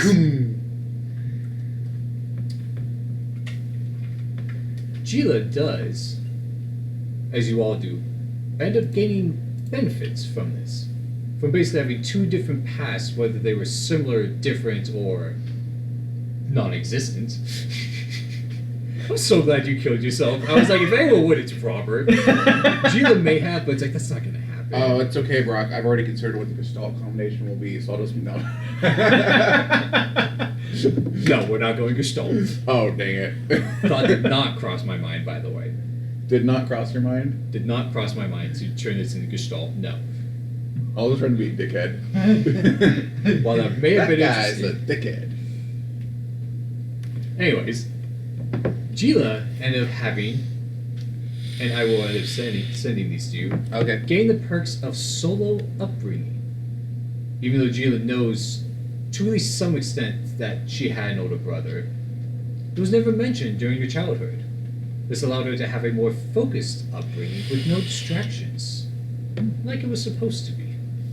Because of this, you are no longer hindered by the actions you can take while in a blood rage. Ooh. Also, she isn't fatigued after blood rage ends. Ooh. Lastly, she has also been able to learn other things that make her more effective Scary. in combat. Scary face. She no longer takes an AC penalty when using lunge. Oh, Oh, it went away. that's nice. For Nils, So I'm always lunged. you can always be lunged. You can end and activate blood rage with no penalties. Yeah. You don't know what you just did next level. When I can exit out of a blood rage for free, enter a blood rage for free, and cast a spell when I enter into a blood rage. So unless you want to change that stipulation right now, How many spells a day do you have? oh, I mean, it is only 5, but I think he's fine. Oh no, I already considered it. I was like, yeah, but you have like 6 spells a day, so whatever. if I had more spells, that would be bad. Mm-hmm. Well, you also only get 4th level spells, so whatever. Nothing too crazy. Oh, the thing about entering That was into part of the thing that actually made that good, because lunge is convenient, not being inhibited by your actions, while blood rage is cute. So that was basically the bigger one that I realized. But yeah, and entering the blood rage and casting a spell is only for 2nd level or lower until It's you a get to 20th. it's a lengthy video, but no one should tell Brock what happens. Okay. My patience. This is the worst thing I've ever seen.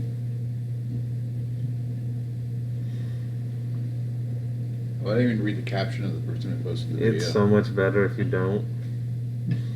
I just was watching the colors. It's like super satisfying. It is super satisfying.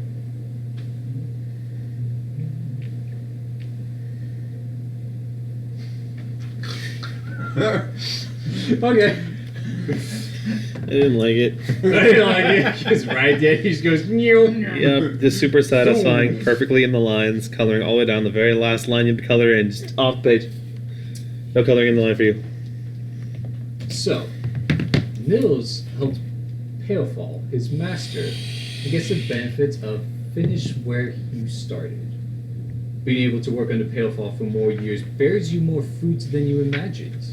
Your skills handling guns have improved and gained more depth and precision. So, I think I will slightly tweak this with you getting a new gun and how you did it. Because I knew that would be something that could have been possible, but I didn't know what the crap we were going to come up with, so it was kind of open-ended. Mm-hmm. So, your new gun, the NE Mach 2.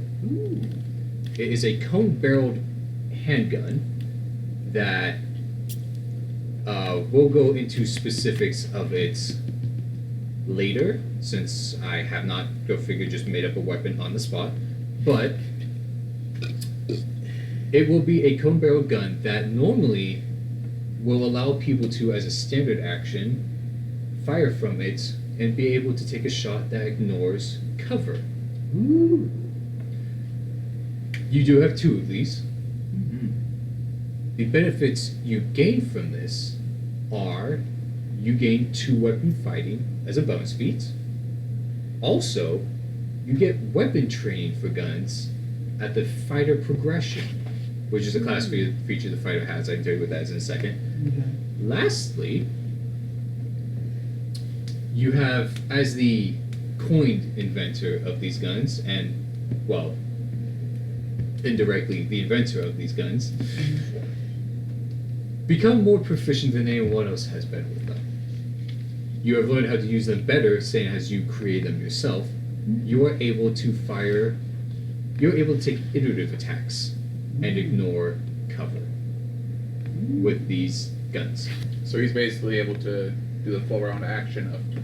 And just ignore people's cover. Yeah. I want to say and concealment, but concealment's a little weird, so. No, I think it is just cover, because So I was cover gonna is say something just cover. physically blocking you, or concealment's a bunch of wibbly wobbly. Yeah. Concealment's just too many other things. Yeah. So you That's get fair. to ignore cover whenever you fire. And you get to Illusion, open fire as a magic, bonus feat. lighting. Weapon training is a fighter fog, as a stuff since like it's that, 5th yeah. level. You choose a type of weapon. It's firearms for you. You don't get a choice. Mhm. Get a +1 to attack and damage rolls. This bonus increases by 1 at 9th level and every 4 levels after. So at this point, it's just a flat +2 to attack and damage rolls. Does he qualify for the feats of weapon training? You meant the advanced weapon training? I was. Because you can just take feats instead of taking. Yeah. I don't imagine there's a lot for ranged weapons, but I was thinking, yeah, you qualify for the feats to take advanced weapon training because you have the class feature. I +2 to mean, attack and damage. there's Yes. 2 that I think would apply. There's one that reduces the penalties for 2 weapon fighting by 1, and then there's the one that puts it on the War Priest damage die tracker. Damn, plus 112? Don't roll a 1. Seriously, ever. But that's his second attack. First attack's only +17.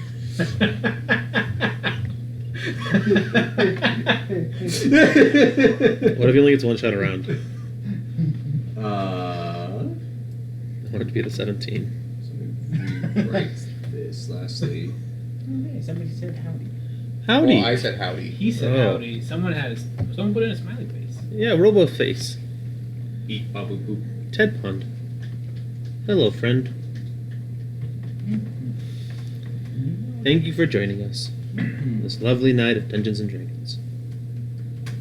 Okay, so that actually makes me know that. So, Meldrick, I'm just curious, do you end up just taking your own time, maybe your own magic to fix yourself? Yep. Do you end up letting anyone offer you aid to figure out what you got? No, I'll just figure this all out on my own. Yours will come slower. And it's a little bit Buddy. difficult even to figure out some of it, but I'm not going to hinder you for you playing your character in this way because time is, well, not an issue at the moment. So I will still give you your benefits. Okay. You get the benefits of Lixador's student. I worded that weird.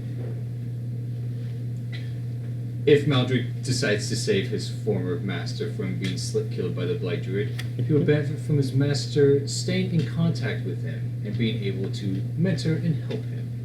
Lixador's teachings and focus on actions and mind will benefit Maldrick in the following ways. You will have your mental capacities expand from the dual pass and wider range of experiences from a wise master that he gets to keep. Maldrick gets a second domain of his choice and is able to prepare both domain spells as extra spells per day. Also, you get +2 bonus to wisdom from all the extra insight you gained. I get a +2. Yeah. Lastly, your cast level will be treated as one higher. 1, 2.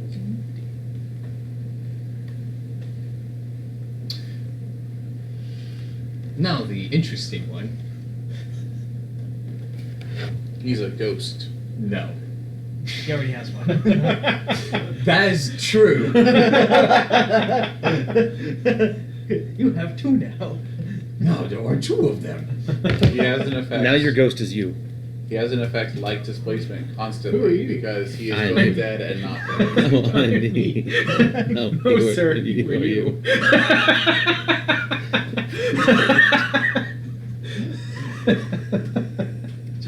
No memes. A lot of this. Get these TikToks out of D&D.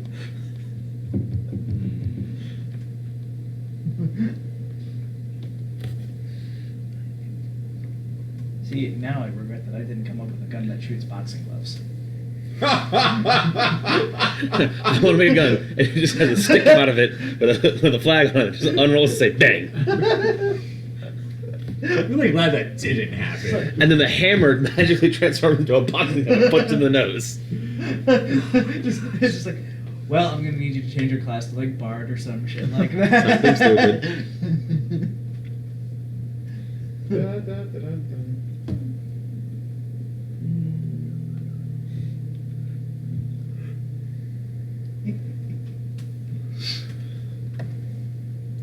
There's that part where I never did that last time. Picking my first domain. Go back.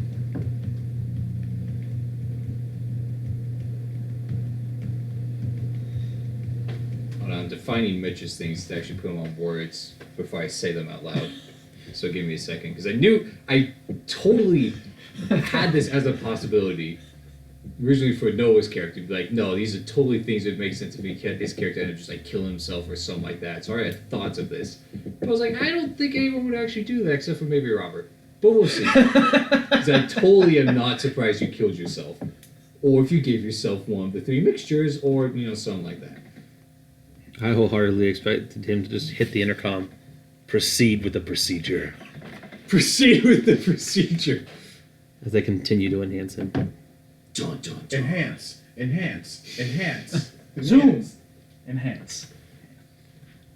If he What does zoom mean? if he had mentioned any of them were there, I almost considered just taking all three of the colored ones and just kind of going like, here you go. They were all This there. will either be That awesome thought or occurred to me, horrible. you trying to get more than one. I didn't know what I would do there. Robert explodes and dies. We got this. All three of these are important to be the perfect being. Let's just have him chug all three. I support that idea. He wakes up from all of the drugs, just like the whole place is just covered in like gore and viscera, and just like, hey kid, drink these. We need you to take these. Just do it. Robert takes all three and he goes, I can taste purple. Everyone can do that. It's called grape, Robert. Not all grapes are purple, Maldrick. Out of all the people here, I figured you would know. But purple's flavor is grape. Like, I was It getting, is. like, I was That's getting, not true. I was getting blueberry. Shut up. You are banana. Yellow is for banana. Bites in the yellow crayon. Oh yeah, because they were shredding the orange crayons for cheese. Ed, are you really going to tell me that tastes like fruits? Yep. Gosh, that was funny.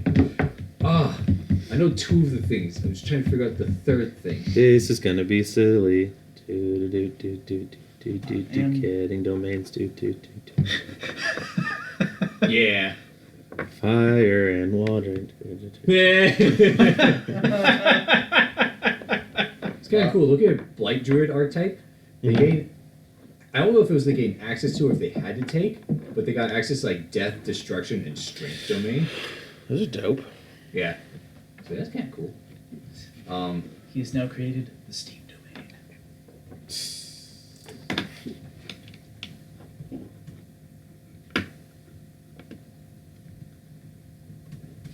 Oh, I guess I'm okay that no one's really watching as I'm awkwardly doing typing and defining things. Except for maybe this one guy. If you are watching, sorry. Okay, we can just start talking about the anti-man spreading chair. Yeah, I saw that. Wouldn't you just buy the female version of the chair and continue your man spreading?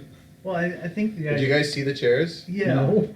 So it's a gal created chairs. One of them, like the base of the chair, has like the wider side where your legs go, and it's the female chair. Wait, that's not spell. And the other one has the shorter side where the legs go, and that's the male chair. So she's saying she was tired of like being in situations where men would man spread, take up all this space. So she created the anti-man spreading chairs. And to complement that, she created the chair so females could man spread to balance the playing field, apparently. And It's not about equality, it's about superiority. well, that's the whole thing. Is like she got awards for her chairs and stuff like that, and it's like people are like Reddit was like, you realize that you literally gave someone an award for essentially being a sexist. Women can't be sexist, anyone who's not white can't be racist. It's a thing 21st century. I thought it was interesting because she's technically an artist. I don't know if, like, she's a designer, but more of like an artsy designer, like in the vein of those people that make like the really cool, transforming doors where it's like you open it and it breaks in half and then reforms as a door on the other side. So some of that's practical. Like modern art where it's Yeah. displays. Like people who make a giant trash Yeah. thing So to just as a way of symbolizing the amount of trash to be on the planet. So, It's I mean, an art piece about pollution. I get what she's like, but no, it's silly. Like on a certain level. I don't know. It's a weird little situation. I think that there's more of a. It's getting a lot more notoriety than it necessarily deserves, because in that regard, I think she accomplished exactly what she wanted by being able to have a whole bunch of people get butthurt about it, so that way she can be like, oh, look at all of these sexist guys can't handle it coming back their way. And in that, I feel like it kind of served its purpose. I just saw one list on my meme app that was like stuff that Reddit said.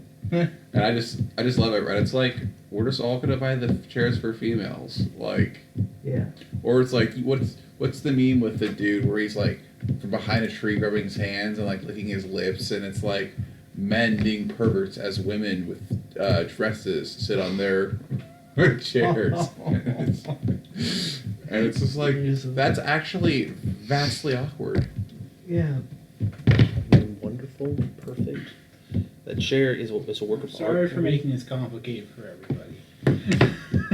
And by played your everybody, I mean character? Brock. You played how you played your character, and I'm okay with that. I had a toss-up. I was considering whether or not I help myself survive better or save my master, and in the end I was like, my master can help me survive way better than my future self can. I thought his was pretty obvious. I figured I knew he would do something along those lines. I could have seen yours going either way. Yeah. You I were was the like, toss-up. I was like, I Mitch don't is know the what wild Mitch is going to card. do with this one. I could see him picking the thing. I could see him killing everyone. I could see him killing himself. Like, I don't freaking know. You haven't figured out like the trend to my role playing style yet. You couldn't have just assumed what I was going to do. No. I could not. Probably because your character's been here the shortest. Darkness. Probably because I just wasn't sure. No parents. I was too much of an edgelord for you, Brock. I'm sorry. guys, I have Fireball. He's Lego Batman. Nice. I've missed Fireball. Fireball's a good spell. It's okay. You didn't have fire domain? Oh no, you have Bart. That's right. No, I told you that I had Fire Domain last time we played. I just, again, nothing saved. Nothing I wrote down last session saved. We are level 9, correct? Yep. You'll be level 10 I've after this session, seen but yes. an entire 30-minute video with that bridge. This is the most impressive one I've seen so far. It was pretty great. There were a lot of good ones. All of them look like they've gotten hit with a can opener.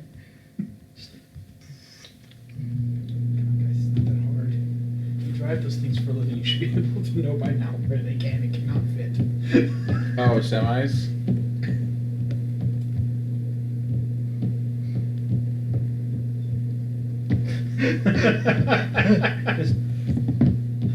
Yeah, the thing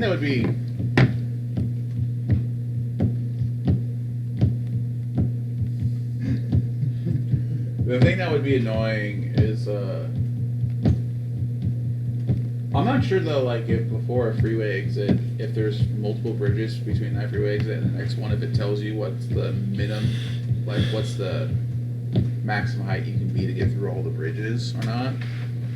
Got it. But a lot of the bridges, like going down 50, because there's not that many bridges, and they tend to be by the on-off ramps, they'll tell you the heights. So it's just like, you would just shimmy shake. So, for Mitch, you killed your younger self. You gained soulless body. And I will send you guys these over Facebook messages so that helps. While you are here in flesh and blood, you aren't alive in the same way you were before. You are almost soulless, or at least partly soulless. You are changed, and things do not affect you in the same way. You are no longer held down by the needs of the flesh, but you're not yet dead. You no longer need to eat, sleep, or breathe. You can be healed by positive and negative energy as if you were undead. I mean, those are cute, but here we really go. You are immune to poison, disease, and death effects. Also, gain immunity from non-lethal damage, ability drain, and energy drain. Lastly, each day when you would be brought to death, you are revived as resurrection 2 rounds later. Each time this happens in the same day, the duration of resurrection increases. Second time, 1 minute, 10 minutes, an hour, 24 hours. And it continues at that progression. You must have a body to return to for this effect to happen. That's a mythic power, bro. Totally remind me of the something from 4th edition. Didn't The Immortal Warrior. That was what. Warrior, that's what it was Yeah, called. that's what Baron was gonna go into. Yeah, we just didn't get that part. that was your Paragon or your Epic Destiny. Epic. Destiny.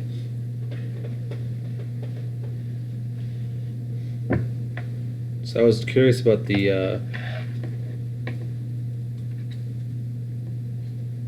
5th level spell for Fire Domain was, and it's Fire Shield, which is strangely on point with me having both the fire and ice that's domains. so awesome. That is. Because either it's you start yourself on fire, and it's either actual fire, the resistance against Or cold, cold or it's fire. cold, the resistance against actual fire. I'm like, that is my character now. That is. I'm icy hot. So let's send a message to How it Mitch feels just so he to has it survive, for yeah. reference. Just No the problem. fire shield ultimate. I always thought this character needed more parallels to Aragi. It's worked out. He has an Partially undead. Yeah. Oh, Rocky, I totally misheard Uh, that part. I misheard what you said. Resurrection, because Aragi had that.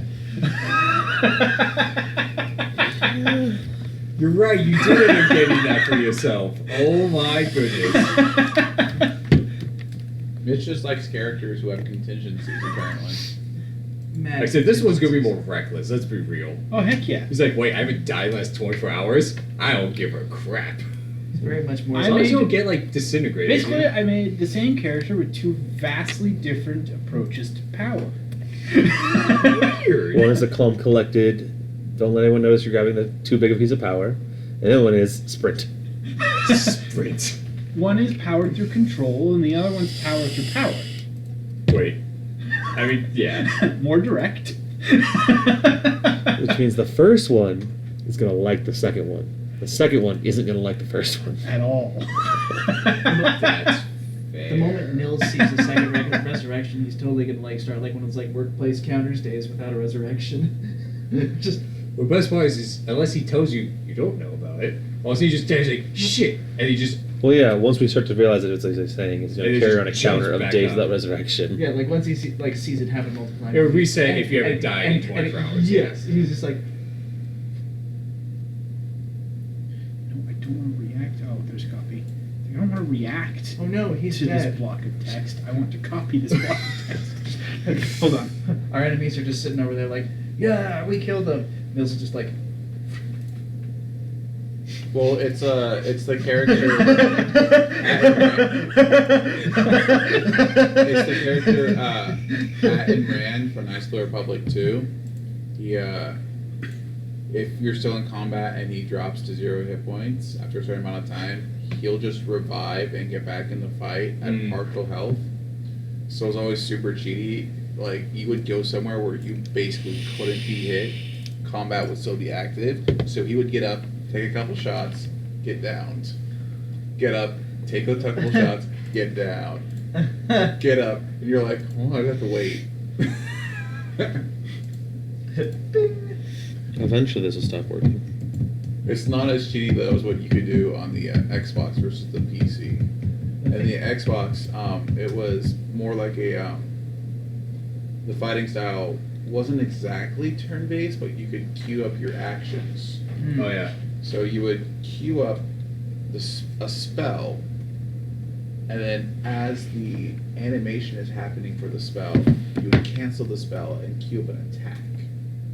But the animations happen, so the spell happens. But because the action didn't happen, the mana wasn't used, and the attack still happens. So basically, like, you would just be like, all right, well, let me just spam Force Lightning until I need some healing. Then let me just heal myself, and then let me just go back to Force Lightning. And Xbox had like OG Xbox had a lot of fun things like that. Like Halo 2 had reload canceling as a glitch. So if you started the reload and then you hit melee, it would cancel but still reload. Oh yeah, I remember So that. that- oh, I do remember So that. it had a whole bunch It's still a thing I try to do in almost every game I play. and it's but it's funny, like in the days of like live service, how like weird things like that get taken out. Like in Halo 2, they just became part of like the pro. Oh yeah. Like, can you pull off the button glitches? That was just another part of like the meta. Mm-hmm. And then like these days, I was in Destiny 2 recently. They brought back one of the exotics from Destiny 1. It's a cool one, but to get it, you had to spend like an outrageous number of resources, or essentially grind your way for essentially it was going to take like 3 weeks to like get it complete enough bounties Mm-hmm. to kind of get it more naturally. And so a bunch of players figured out that the Black Armory events, they reward resources for completion regardless of success. And so what they did is they figured out the way the matchmaking works, so they wouldn't screw anybody who was trying to do it for real. Mm-hmm. All you had to do was downgrade your gear score, and then you wouldn't get matched with anybody with a higher gear score. So you wouldn't start pissing off people who were trying hard. Exactly. So you would. So essentially, you just had this whole series of people matchmaking, and it only takes 30 seconds for it to fail out. And so you essentially just had Matchmake, get in, fail. yeah, and it was just you and everybody at that gear score was doing the same thing. Like it was literally everybody went down to a gear score that couldn't actually complete the event. So nobody who was even trying it. Yeah, you'd only try the event if So you were could. just matching with other people that were doing the exact same thing. So a bunch of people get into this game literally mode. no one. Everyone would fail. Everyone would get some resources for failing. Yeah. But it was the resource to the seconds. Yeah. The ratio was way better. So it was this complete. So eventually, though, Bungie decided they were actually going to be like, yeah, anybody we observe this behavior on, we're locking you out of your gun until you've actually completed enough time. I was like, that's You. shitty. Yeah, like Like- no, they found a clever workaround. Like- Either fix the workaround. Yeah, like they're. I think they're also fixing the workaround, and that. But I'm just like, really, guys? Like they're not affecting Like- anybody else. They're just choosing to not spend weeks and weeks and weeks grinding. It's kind of your fault because you came up with a bullshit quest. Like Yeah. nobody would have minded. I don't think. Like time gated in a different way. Mhm. Like I think there's been a couple of ones where it's fun because it was like you would get different parts based on a certain event taking place on a different planet. So you just had to wait for the resets for it to come around, and you're like, that's still kind of bullshit. But then You tune in on this day, and you can Yeah. go do your event to get this part, and then you wait for the next planet. Resource grinding is Yeah. mundane versus being time gated. It's essentially doing dailies. Yeah. Instead of saying like, hey, instead of playing the game, why don't you go grind? So, you guys end up taking some time to figure these things out. If you didn't notice, I sent you your Facebook message with it so that hopefully you have it just in case. After some time, if you guys can't realize it, get used to it, partly fix yourself on your own, as Baldric as a druid is definitely able to. Even though he wasn't there before, Core is brought back to you and stuff like that. He was comfortably just basically waiting. And then you all end up later being gathered. Comfortable. Omoka comes to greet you all. So, let me be clear as to what exactly you all experienced, if you may not have been able to figure it out. You all just went back in time to a different moment in your life and changed what happened.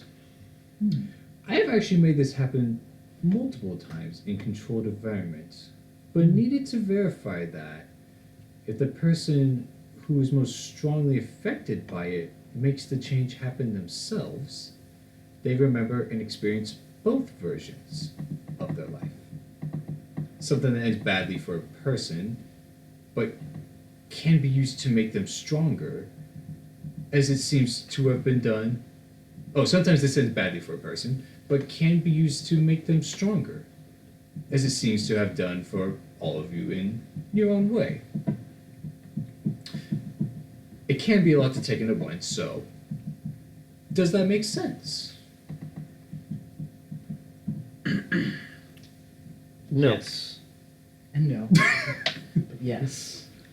How? Better question. There is an item, an artifact in my possession that allows it to be done. From what I can tell, it is the only thing that is able to time travel, but it allows it to happen. And how do you not rule this plane of existence already? Let's just say it's a work in progress. In fact, it is something that I actually do need help with. Okay. So here's what's going to happen next. I am, as you are implying and ensuing, going to reshape and change history. And I would like you to help me. You would not only have a hand in crafting the strongest empire Galarian has ever seen, but gain all the wealth and power you can imagine along the way as a reward when it is done.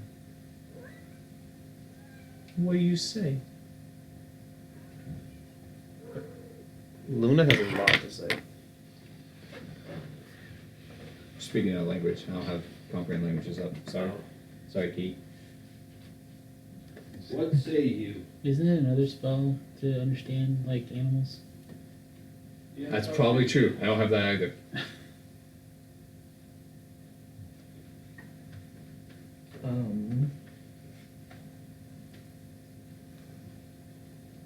Gila will say, yeah, no. Can I ask why? It is not anyone's place to change what has happened. Work harder on yourself and your surroundings to change your future, but the past, that's happened. Leave it alone. But why? Why can't you just change the past and change your past self? Does the same thing. We're not talking about changing the past self. We're talking about changing all of the past. I don't think all of it needs to change. Just some important bits. The world will still be Galarian. I do not even with such an item have the ability to change that. It's just your preferred Galarian. I You could put it personally that way. really like Galarian as it is right now. I'm down, this planet sucks.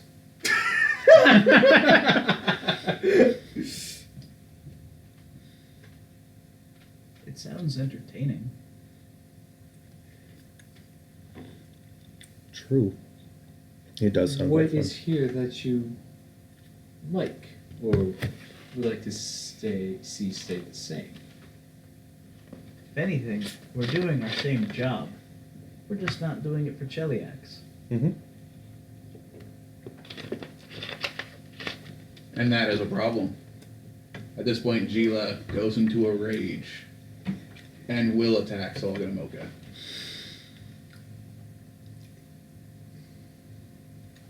If Gila doesn't have her weapons on her, she doesn't have weapons on her, but...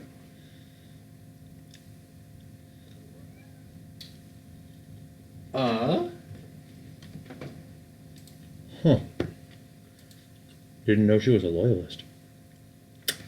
Yeah, Nils is definitely just kind of like leaning back in his chair, and just kind of like he didn't want to shoot. He doesn't want to shoot anybody.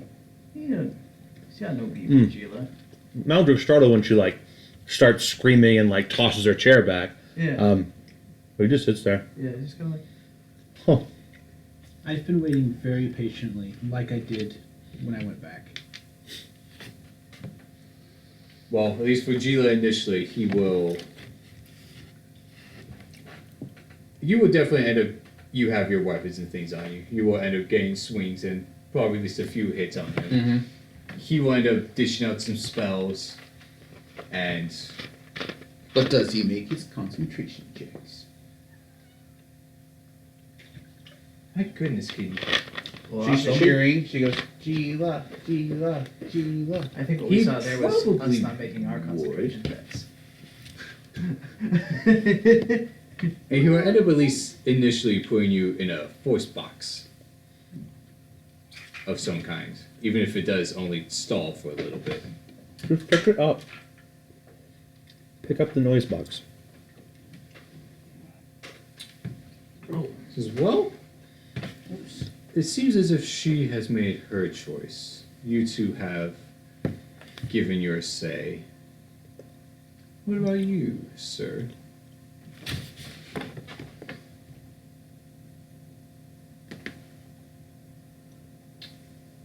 So let me get this straight. You decided to use us as test subjects to better understand something that you do not entirely understand completely, To verify a theory, yes.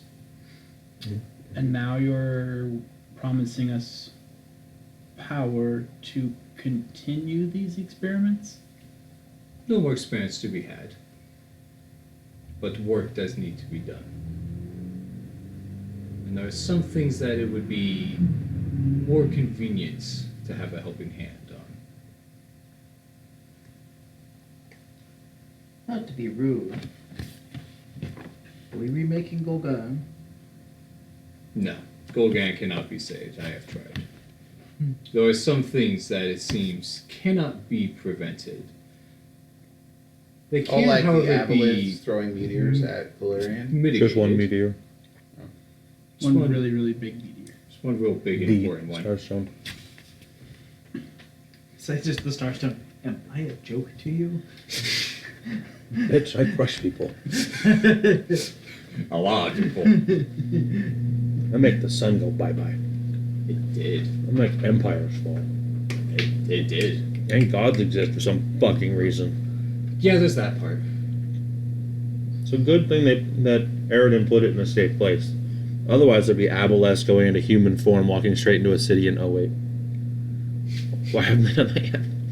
They probably have. It's just only 4 people in this world, 5 have been deemed worthy. As far as we know.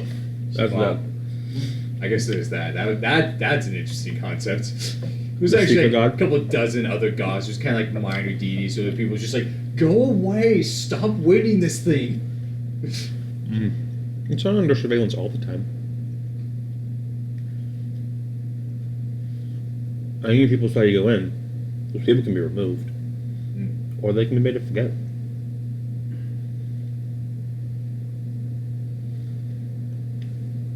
The long and short of it is this. You promised that I can go back and change things as I see fit. I tried that. I'm still here. Not a suicide boy. What was it you wanted to accomplish? I wanted to end the suffering of a young boy. How long does it take Gila to break out of the force gauge? Hardness 20, Lot 30 longer hit than it would points take me. per cast level. How much damage do you deal? 2d8 plus 26. So 6 plus 2d8 every round with a hit points of 300 per cast level? Or 30 per cast level? per caster level. So at least long enough for this conversation to happen. Is it 2d8?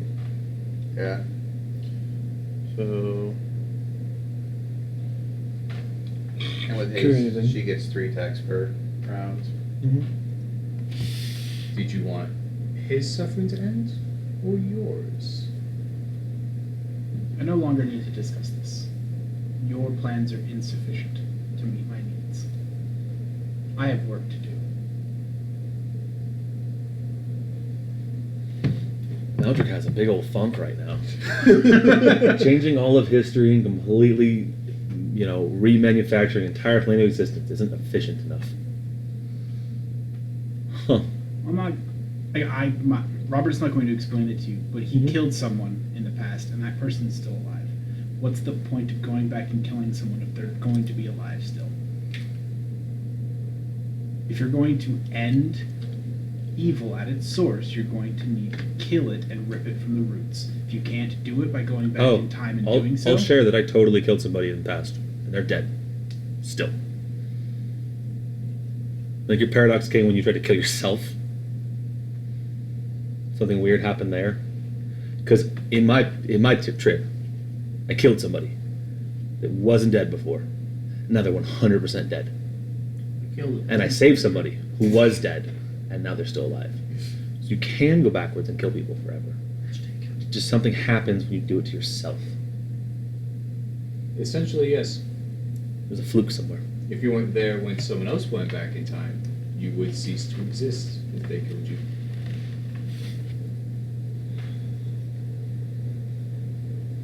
no, that doesn't fix it. That doesn't solve my puzzle. You want to die, there's like volcanoes and giant chasms and No point in my dying now. ocean. Well, go back in time, kill your parents. They never had you. You're not killing yourself. You're just preventing yourself from existing. I already spent all the money on counseling, so there's no point now. The money, the fortune has already been spent. You understand?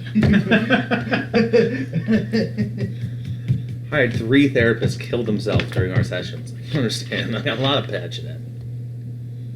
If that is your choice, I cannot change it. Just like how I could not necessarily change hers either. If you don't want to be here, you are allowed to leave. They will not stop you.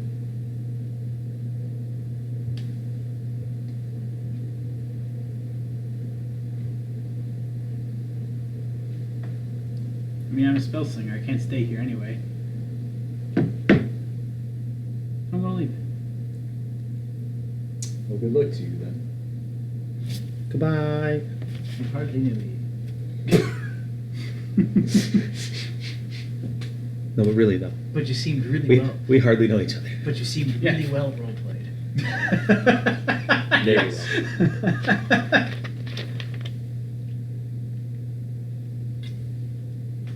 Now Brockett the DM is that an interesting conundrum. Yeah, I'm sorry. I did what Andrew should have done, which should have made the original Evil campaign awkward, which is the same problem with now. You have a loyalist. I didn't realize you were a loyalist. I You didn't did not realize you were a describe yourself loyalist. as that. I've, from the beginning, been Old for the Gila was. Spell Slingers. The new Gila, besides like her character write-up, is essentially the same character, just more reckless and less calculating. She just seemed less for Cheliax, more for Herself. herself. It was more about, well, why should I help Cheliax if Cheliax can help itself? It's all about doing things for yourself to prove that you're worth existing, is the feel Oh. I got from her. And I think Cheliax has done stuff for itself to prove it's worth existing. But it's made compromises, and it's allies. And it's becoming Not less a- of Cheliax and more of Not just a problem an with empire. that. So either Gila continues attacking and eventually dies, which is actually probably likely what happens. So Gila's dead, Robert's gone, and 2 characters stayed. Mhm. Yeah, I'm online. I wasn't expecting that part. Probably because I didn't think you were dude or loyalist. Yeah. And I That's actually probably thought he was gonna go down for power, kinda like how they end up doing it. So, What's that kind of power, my friend? apparently not. I'm just confused with what kind of power you want now. Like less than ultimate. Oh, no, I mean, the side effects I got from this are fine. In fact, they're going to help me out. I became more powerful this way. There's no doubt about that. But I don't want to rely on the powers of others to gain more power. I mean, I'm just hoping that I can eliminate Sullivan Mocha from this equation now. He confessed it wasn't him entirely. It was an item. Mm-hmm. Yeah. Nils just found another way, like, to get towards the top. Also, magic gives him zero shits about Jelly X. I know that. Yeah. I know that. Also, I knew he didn't give a crap about Jelly I'm not a smart boy. Fair. That's fair. I am slightly above average. So 2 of us are making new characters. That's the interesting question because Or 2 of us have people go back into time and prevent us from going to our past memories, and they don't remember this ever happened. And 2 So of at us this carry on point- remembering. I guess it is a question as the DM to you guys because I had other ways around this if the characters didn't want to help or wanted to fight for Cheliax. There were things for that. If they wanted to be like double agents, if they wanted to go for him. But I actually did not think I was going to get a split group scenario like this. A hard split. Literally, that is a hard split. 2 people were like, no, and 2 were like, yes. It was absolute yeses and absolute nos. Well, Yes. and one thing Nobody I was like, even being clever this about trying to should deceive anybody. have It was just happened absolute. in the evil campaign. To an extent. One person. Wait, when? Andrew with Raspberry.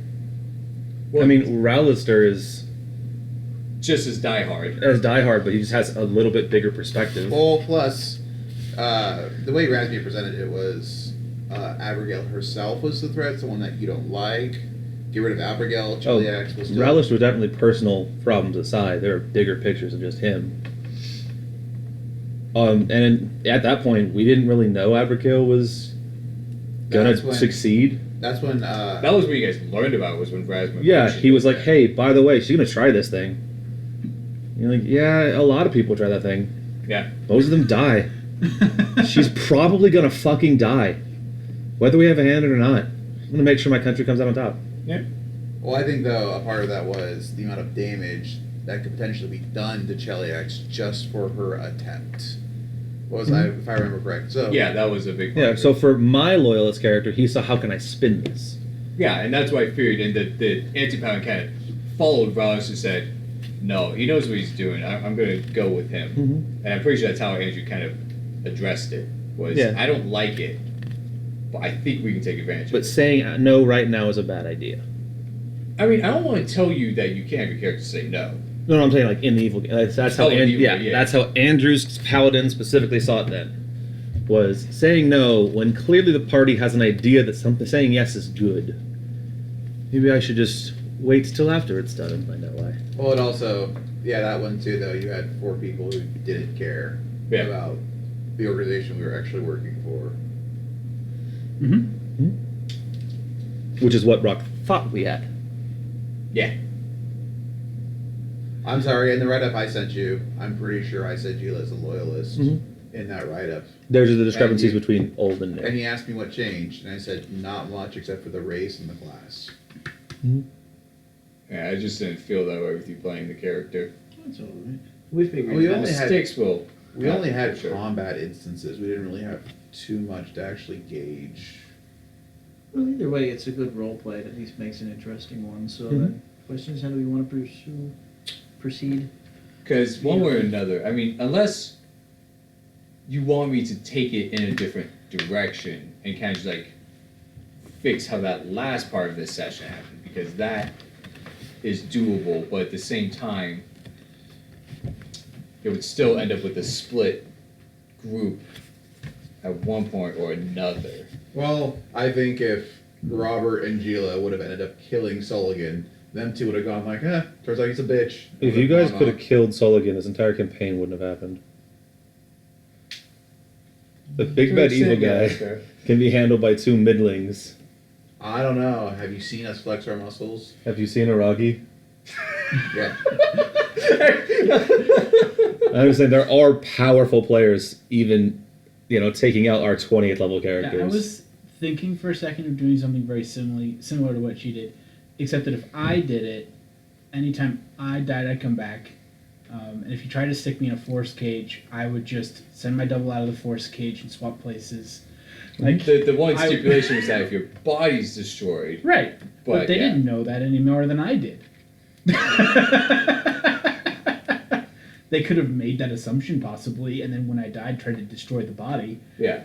Mm-hmm. But I mean, after the 3rd time you died, they had some time.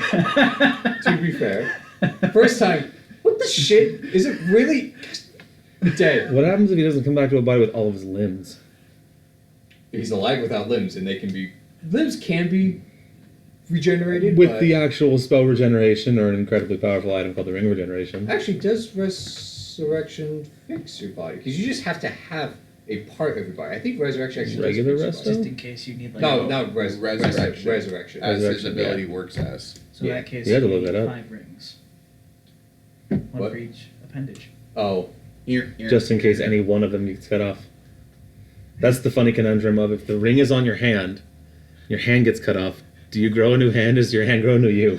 that's always a weird question. Because you can get your hand cut off and still live. Ferb, I know what we're gonna do today. Oh god. We're going to find out. Try to take the over real world. answer is if you have 2, it's both.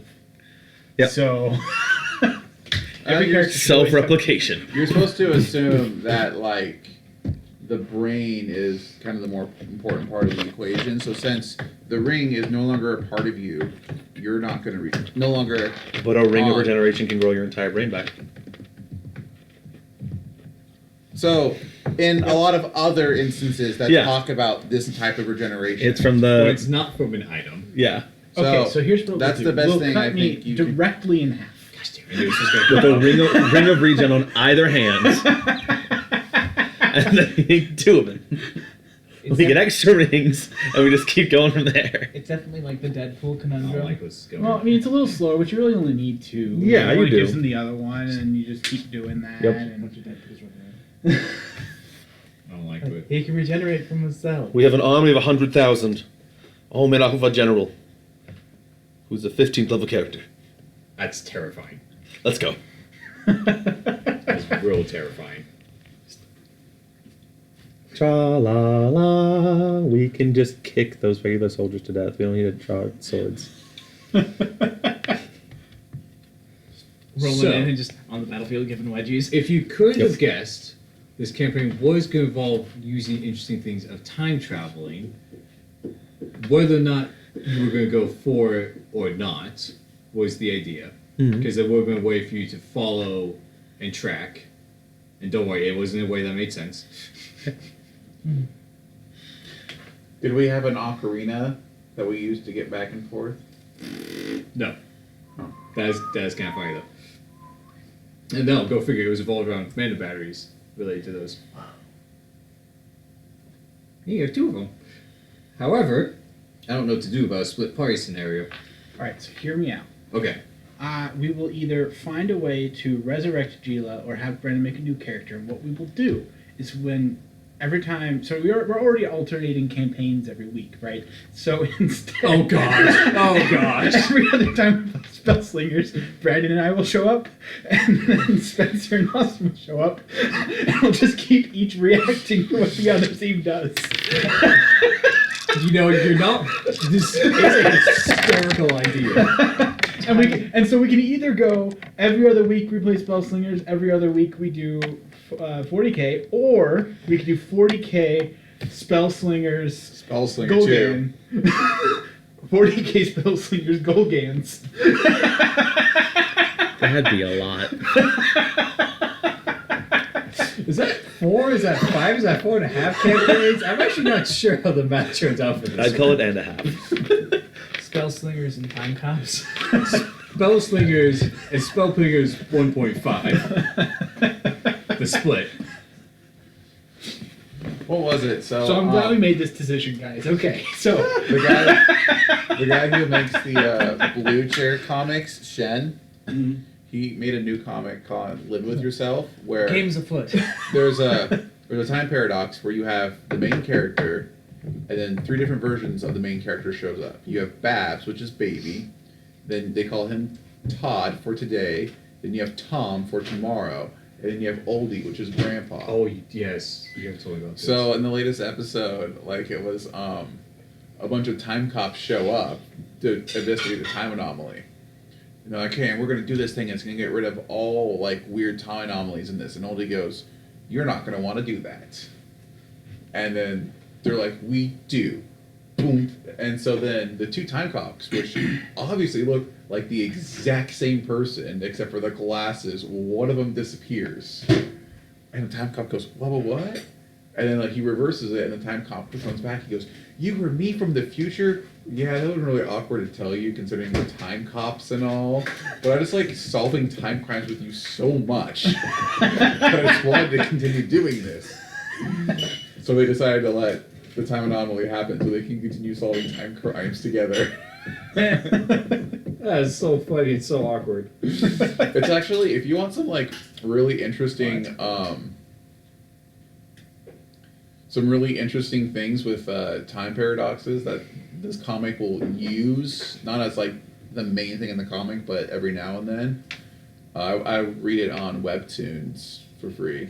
I think it's funny. I think this was an easier dilemma in the Evil Party because half of it would have been background stuff unless someone straight out attacked the other players. But here it's like, I don't know if I could have avoided this with the way I set it up with there being a split party. I mean, you can't beat yourself up for Mitch saying no. I mean, yeah. It really comes down to how Mitch defines his character defining. I don't attack blame you power for that. ones. Like, Robert was definitely cool in how he was and all. Mhm. I just wasn't anticipating this. It's okay. Anticipate the unanticipated. That's a lot to anticipate. Okay, then unanticipate the anticipated. I don't like where this is going. Stop. No wonder what's going. Exactly. Huh? So I don't know where it's going. I Well, didn't anticipate sounds anyone being like there, but for just your in campaign case. to continue, we need 2 new characters, and we have a new villain, Robert.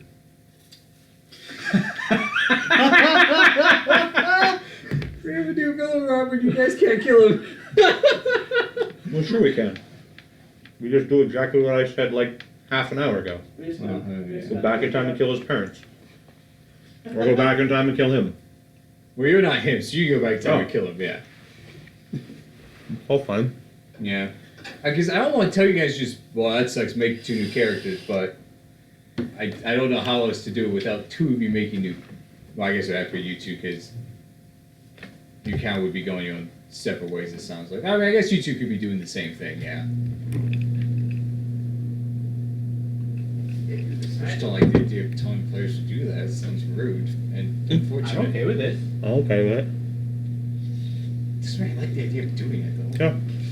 You know, I literally sat here, and the reason why I didn't have Gila attack faster, was because I realized I thought Robert would be with Saul again. Yeah. So I realized that would be the death of Gila, but it's how Gila's character would go. It is, which I appreciate. So that's why I didn't like just start off with the attack, because I'm like, I need to prep myself for this. I am literally killing my character.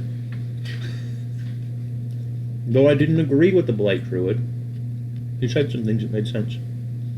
He also will give you some dope buffs. Also, that set up if you have your brother and you grow up together. I didn't think that was going to happen, but.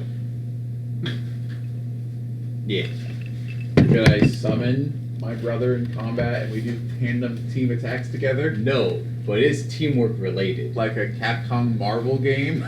So I You have mean like the feelings brother good. sister duo from Black Clover in the Underwater Temple? Or that too, yeah. No, I totally was planning and being Or fine with Magna and sharing Luck. the other possible buffs you guys could have gotten. I like Magna and Luck, yeah. So what you would have gotten, instead of kill/make brother disappear gave you solo upbringing, you have had so long lines of tell parents raised both, and you have gone partner in crime. Whether or not Gila likes her older brother, them training together their whole life gives each other greater strength and coordination in combat. She can, as a move action, choose one ally she can see who can hear her. The chosen ally gains the benefits of all teamwork feats she has. This also can be activated as a free action when you enter Blood Rage. She also gets a bonus teamwork feat at 3 levels every 3 levels after. Lastly, her practice in rivalry with her brother gives her extra tactics to use, but also fuels her emotions and rage. Your bonuses from Blood Rage to Strength and Con go up by +2, and your bonus and your penalty to AC go up by 1. Damn. I thought that would have been pretty sick. I would have had to actually look at teamwork feats, but There's a few solid ones that, for sure, if you just like, you get it also, are pretty sweet. I mean, if this were an anime, Gila would have gone back in time, realized the system is broken, and needs to get fixed. If you're a loyalist, you might not care. You might not. But But in an anime, she would have, because anime. because anime. also in 7, so yeah.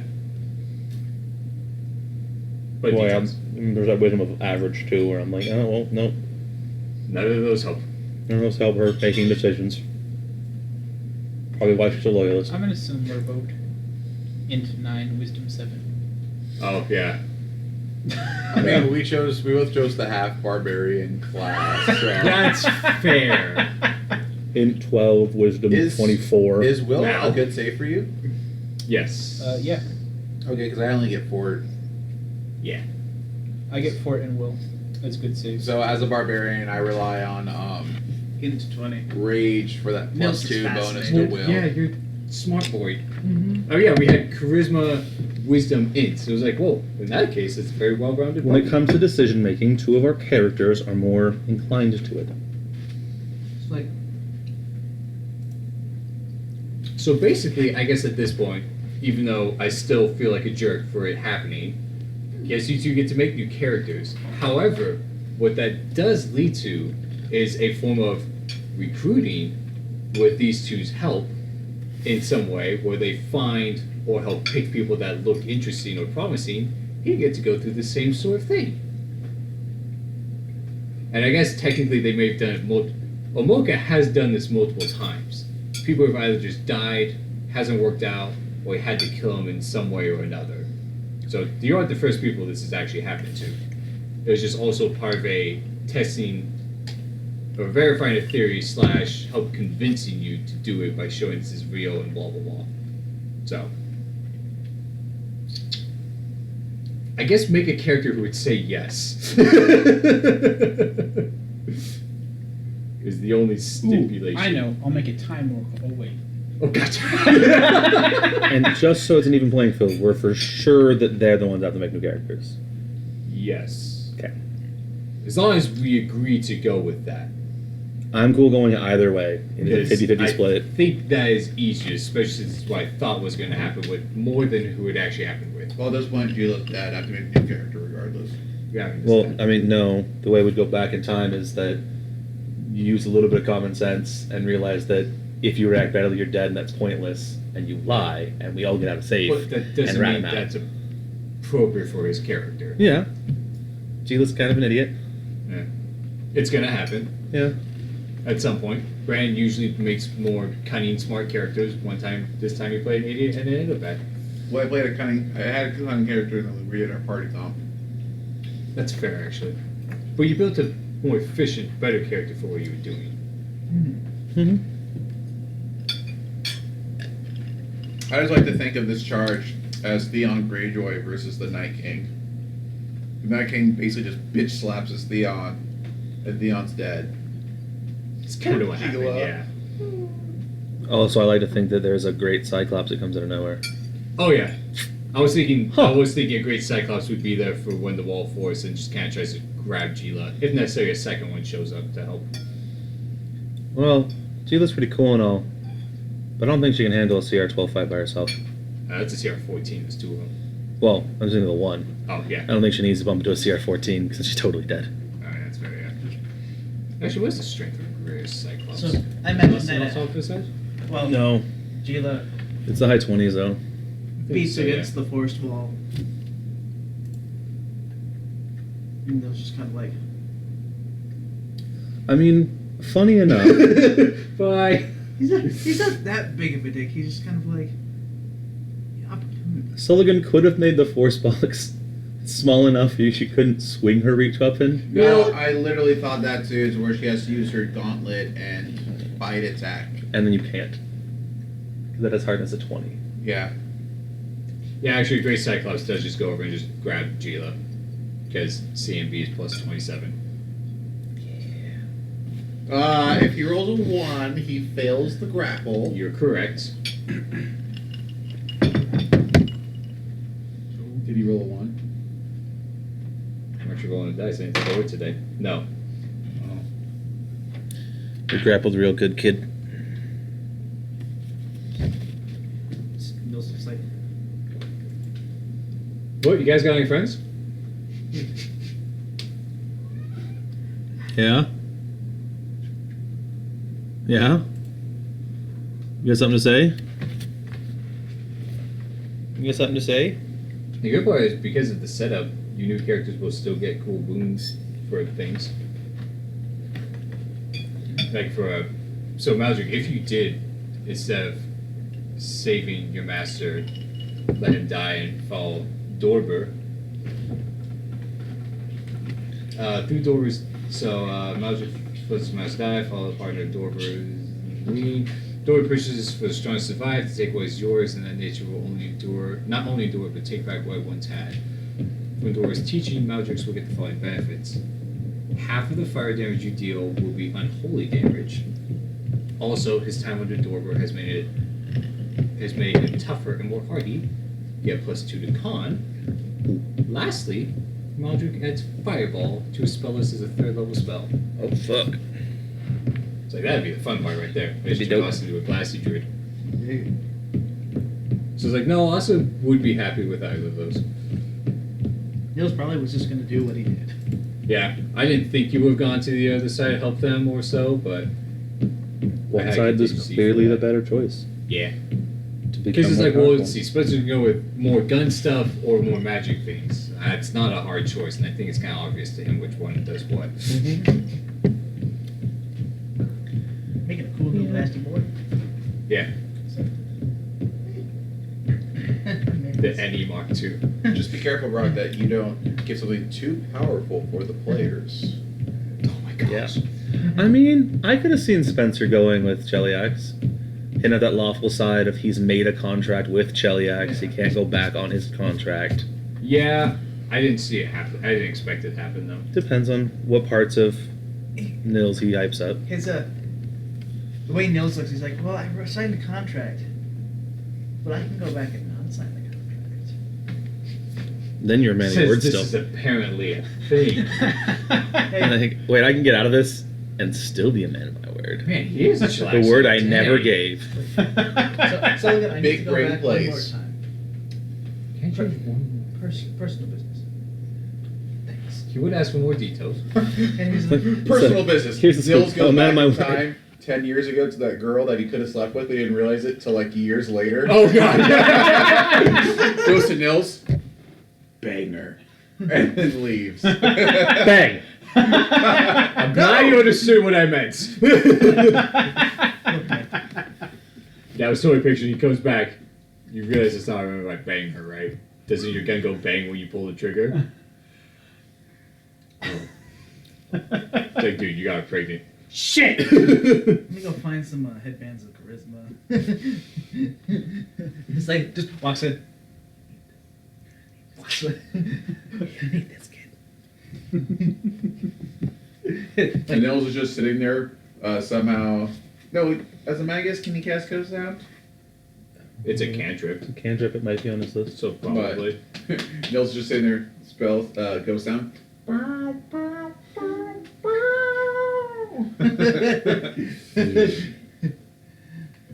Yeah, I don't see any way that Maldrick could have sided with Cheliax. I did, yeah. I wasn't concerned about that one. From his perspective, there's still a nation of control. And if he wants to become the alpha, he can't do it in Cheliax, because then he's a threat, and they'll try and take him out before he gets there. What if you just become That Cheliax? doesn't happen.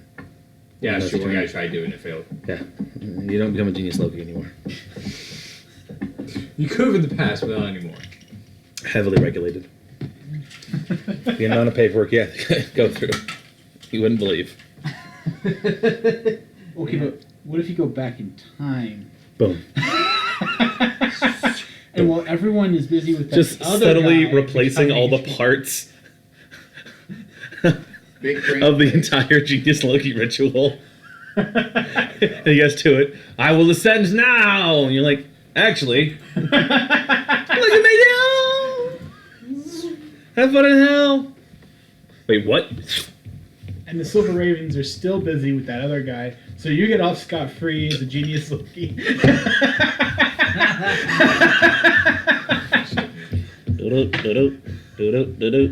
Do-do-do-do, Well, I guess you two are making new characters, and it wasn't because your characters died, sort of. Well, it's funny because you kind of did die, and you basically Did die. would have died. I would have offered for you to have just left if you want, but you probably wanted to have. Nah. Also, before it happens, Nils also pulls out his sigil. Oh, actually, it's pretty sturdy. It doesn't break that simply. Hand it to a cyclops. He also has a hard time breaking it. They just straight smash Hands it to a great cyclops. We'll get to that. Don't worry about it. The break DC on whatever he just said is not very high. Because a door is in the 20s, and that's not a door. To bend iron bars was a 24. I was looking at that. the other Just day. like, it's Dornish. Not a problem.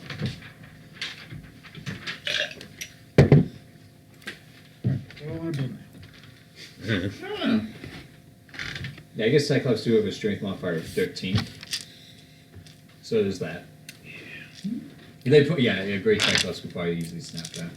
Maybe not. Well, not as easily, but they could snap it. I don't know why they're even snapping, but... Huh? Our, Oh, he says the Spell Spell Slinger Slinger sigil. sigil. Oh, how thick is it? Obviously, That more because sticks it was my magic, so he dick. couldn't just snap Yeah. it, but It's like, it's a metal badge, yeah. it's like, So, like a quarter inch? It's probably reasonable. Yeah. Even a strength character is snapping that. Shh, it's not the, They're not a 1 inch thick Not the wrought iron point. palmer Rocco. it's not the point. I mean, I'm sure Nils isn't breaking it anytime soon. That was the main part, was he's not breaking. But he hands it off, and they're just like, yes, my lord. I mean, you guys still get a school specialization and blah, blah, blah. You still get your normal character creation, your boss has just changed. Tiny bit. Also, I guess the funny part with that is you didn't have to be a spell slinger. Damn it, now I want to die. No! Magic's cool with core and stuff. Why is that funny though? Well, just me thinking This is about the it. 'Cause- Spellslingers game where you have to play a spellcaster, and now we're in the position. Well, you still have to don't. play a spellcaster. Oh, fuck that. You're still, in this, you're still coming from the same world. Nope, I'm building Asta. Yep. That sucks because you're not. I'm playing Asta. I'm building a level 1 wizard and 9 levels of anything else. That way I can cast spells. Anarchy! and this time not bullshit. This time it's not bullshit.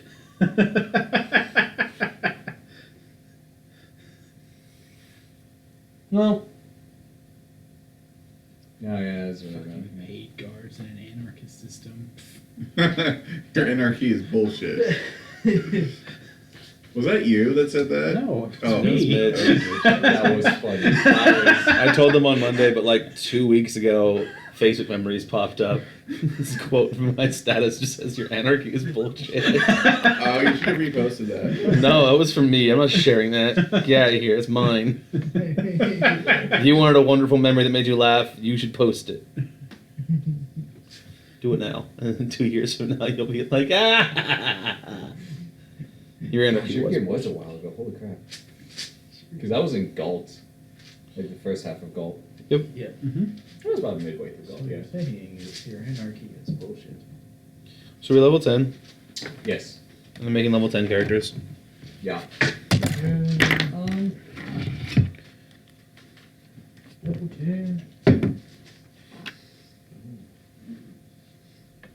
So do they no longer have to make lawful characters? Or I guess non-chaotic characters?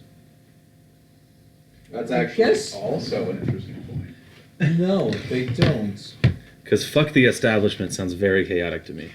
That's kind of true, yeah. I'm pretty sure nothing fun happens between 9 and 10. For a druid, your wild shaping should get another thing, but yeah, that'd be it. Nothing relevant. I'm already this tiny as I could be. That's probably true. No, it definitely is true. What's our password, Austin? So what? Chromebook? We're still I don't remember. Oh, we're gonna Use my password to my Google account. What is logged in as that? Ooh, I know. I will build a scald that uses a great sword. Okay, deja vu here. I bring my character's brother. What? Who's the exact same thing. Who's also named Robert. Parents got very confused by us. Google. Wait, Robert was No one sold knows how off. it That's happened, not the but point. my double becomes corporeal. Thank you so much. That guy was a pain in the fucking ass. Asia's the most vulgar, just biggest asshole ever. Okay. He I mean, I like the idea quite a lot. That's kind of funny. he maybe did like 1/16 of the great ideas that I had. Because everything he did, I came up with. All the important stuff, at least. All the times he fucked up, that was all him. That was him. Yeah, that was him. I never suggested those. Totally did not say to 5, throw his poo at that guard. 6, 7. I mean, he did do it, but that's not the point. What? I don't know. Don't worry. I don't know. Sounds like a chaotic evil dickhead. Yeah. Ooh, well, tonight ended up in not the way I thought it would, but that's okay. Guess I'll go ahead and stop recording, because, Yeah. yeah, there's that. We got a lot of work to do before next session. Thank you for joining us. Yay! Bye-bye.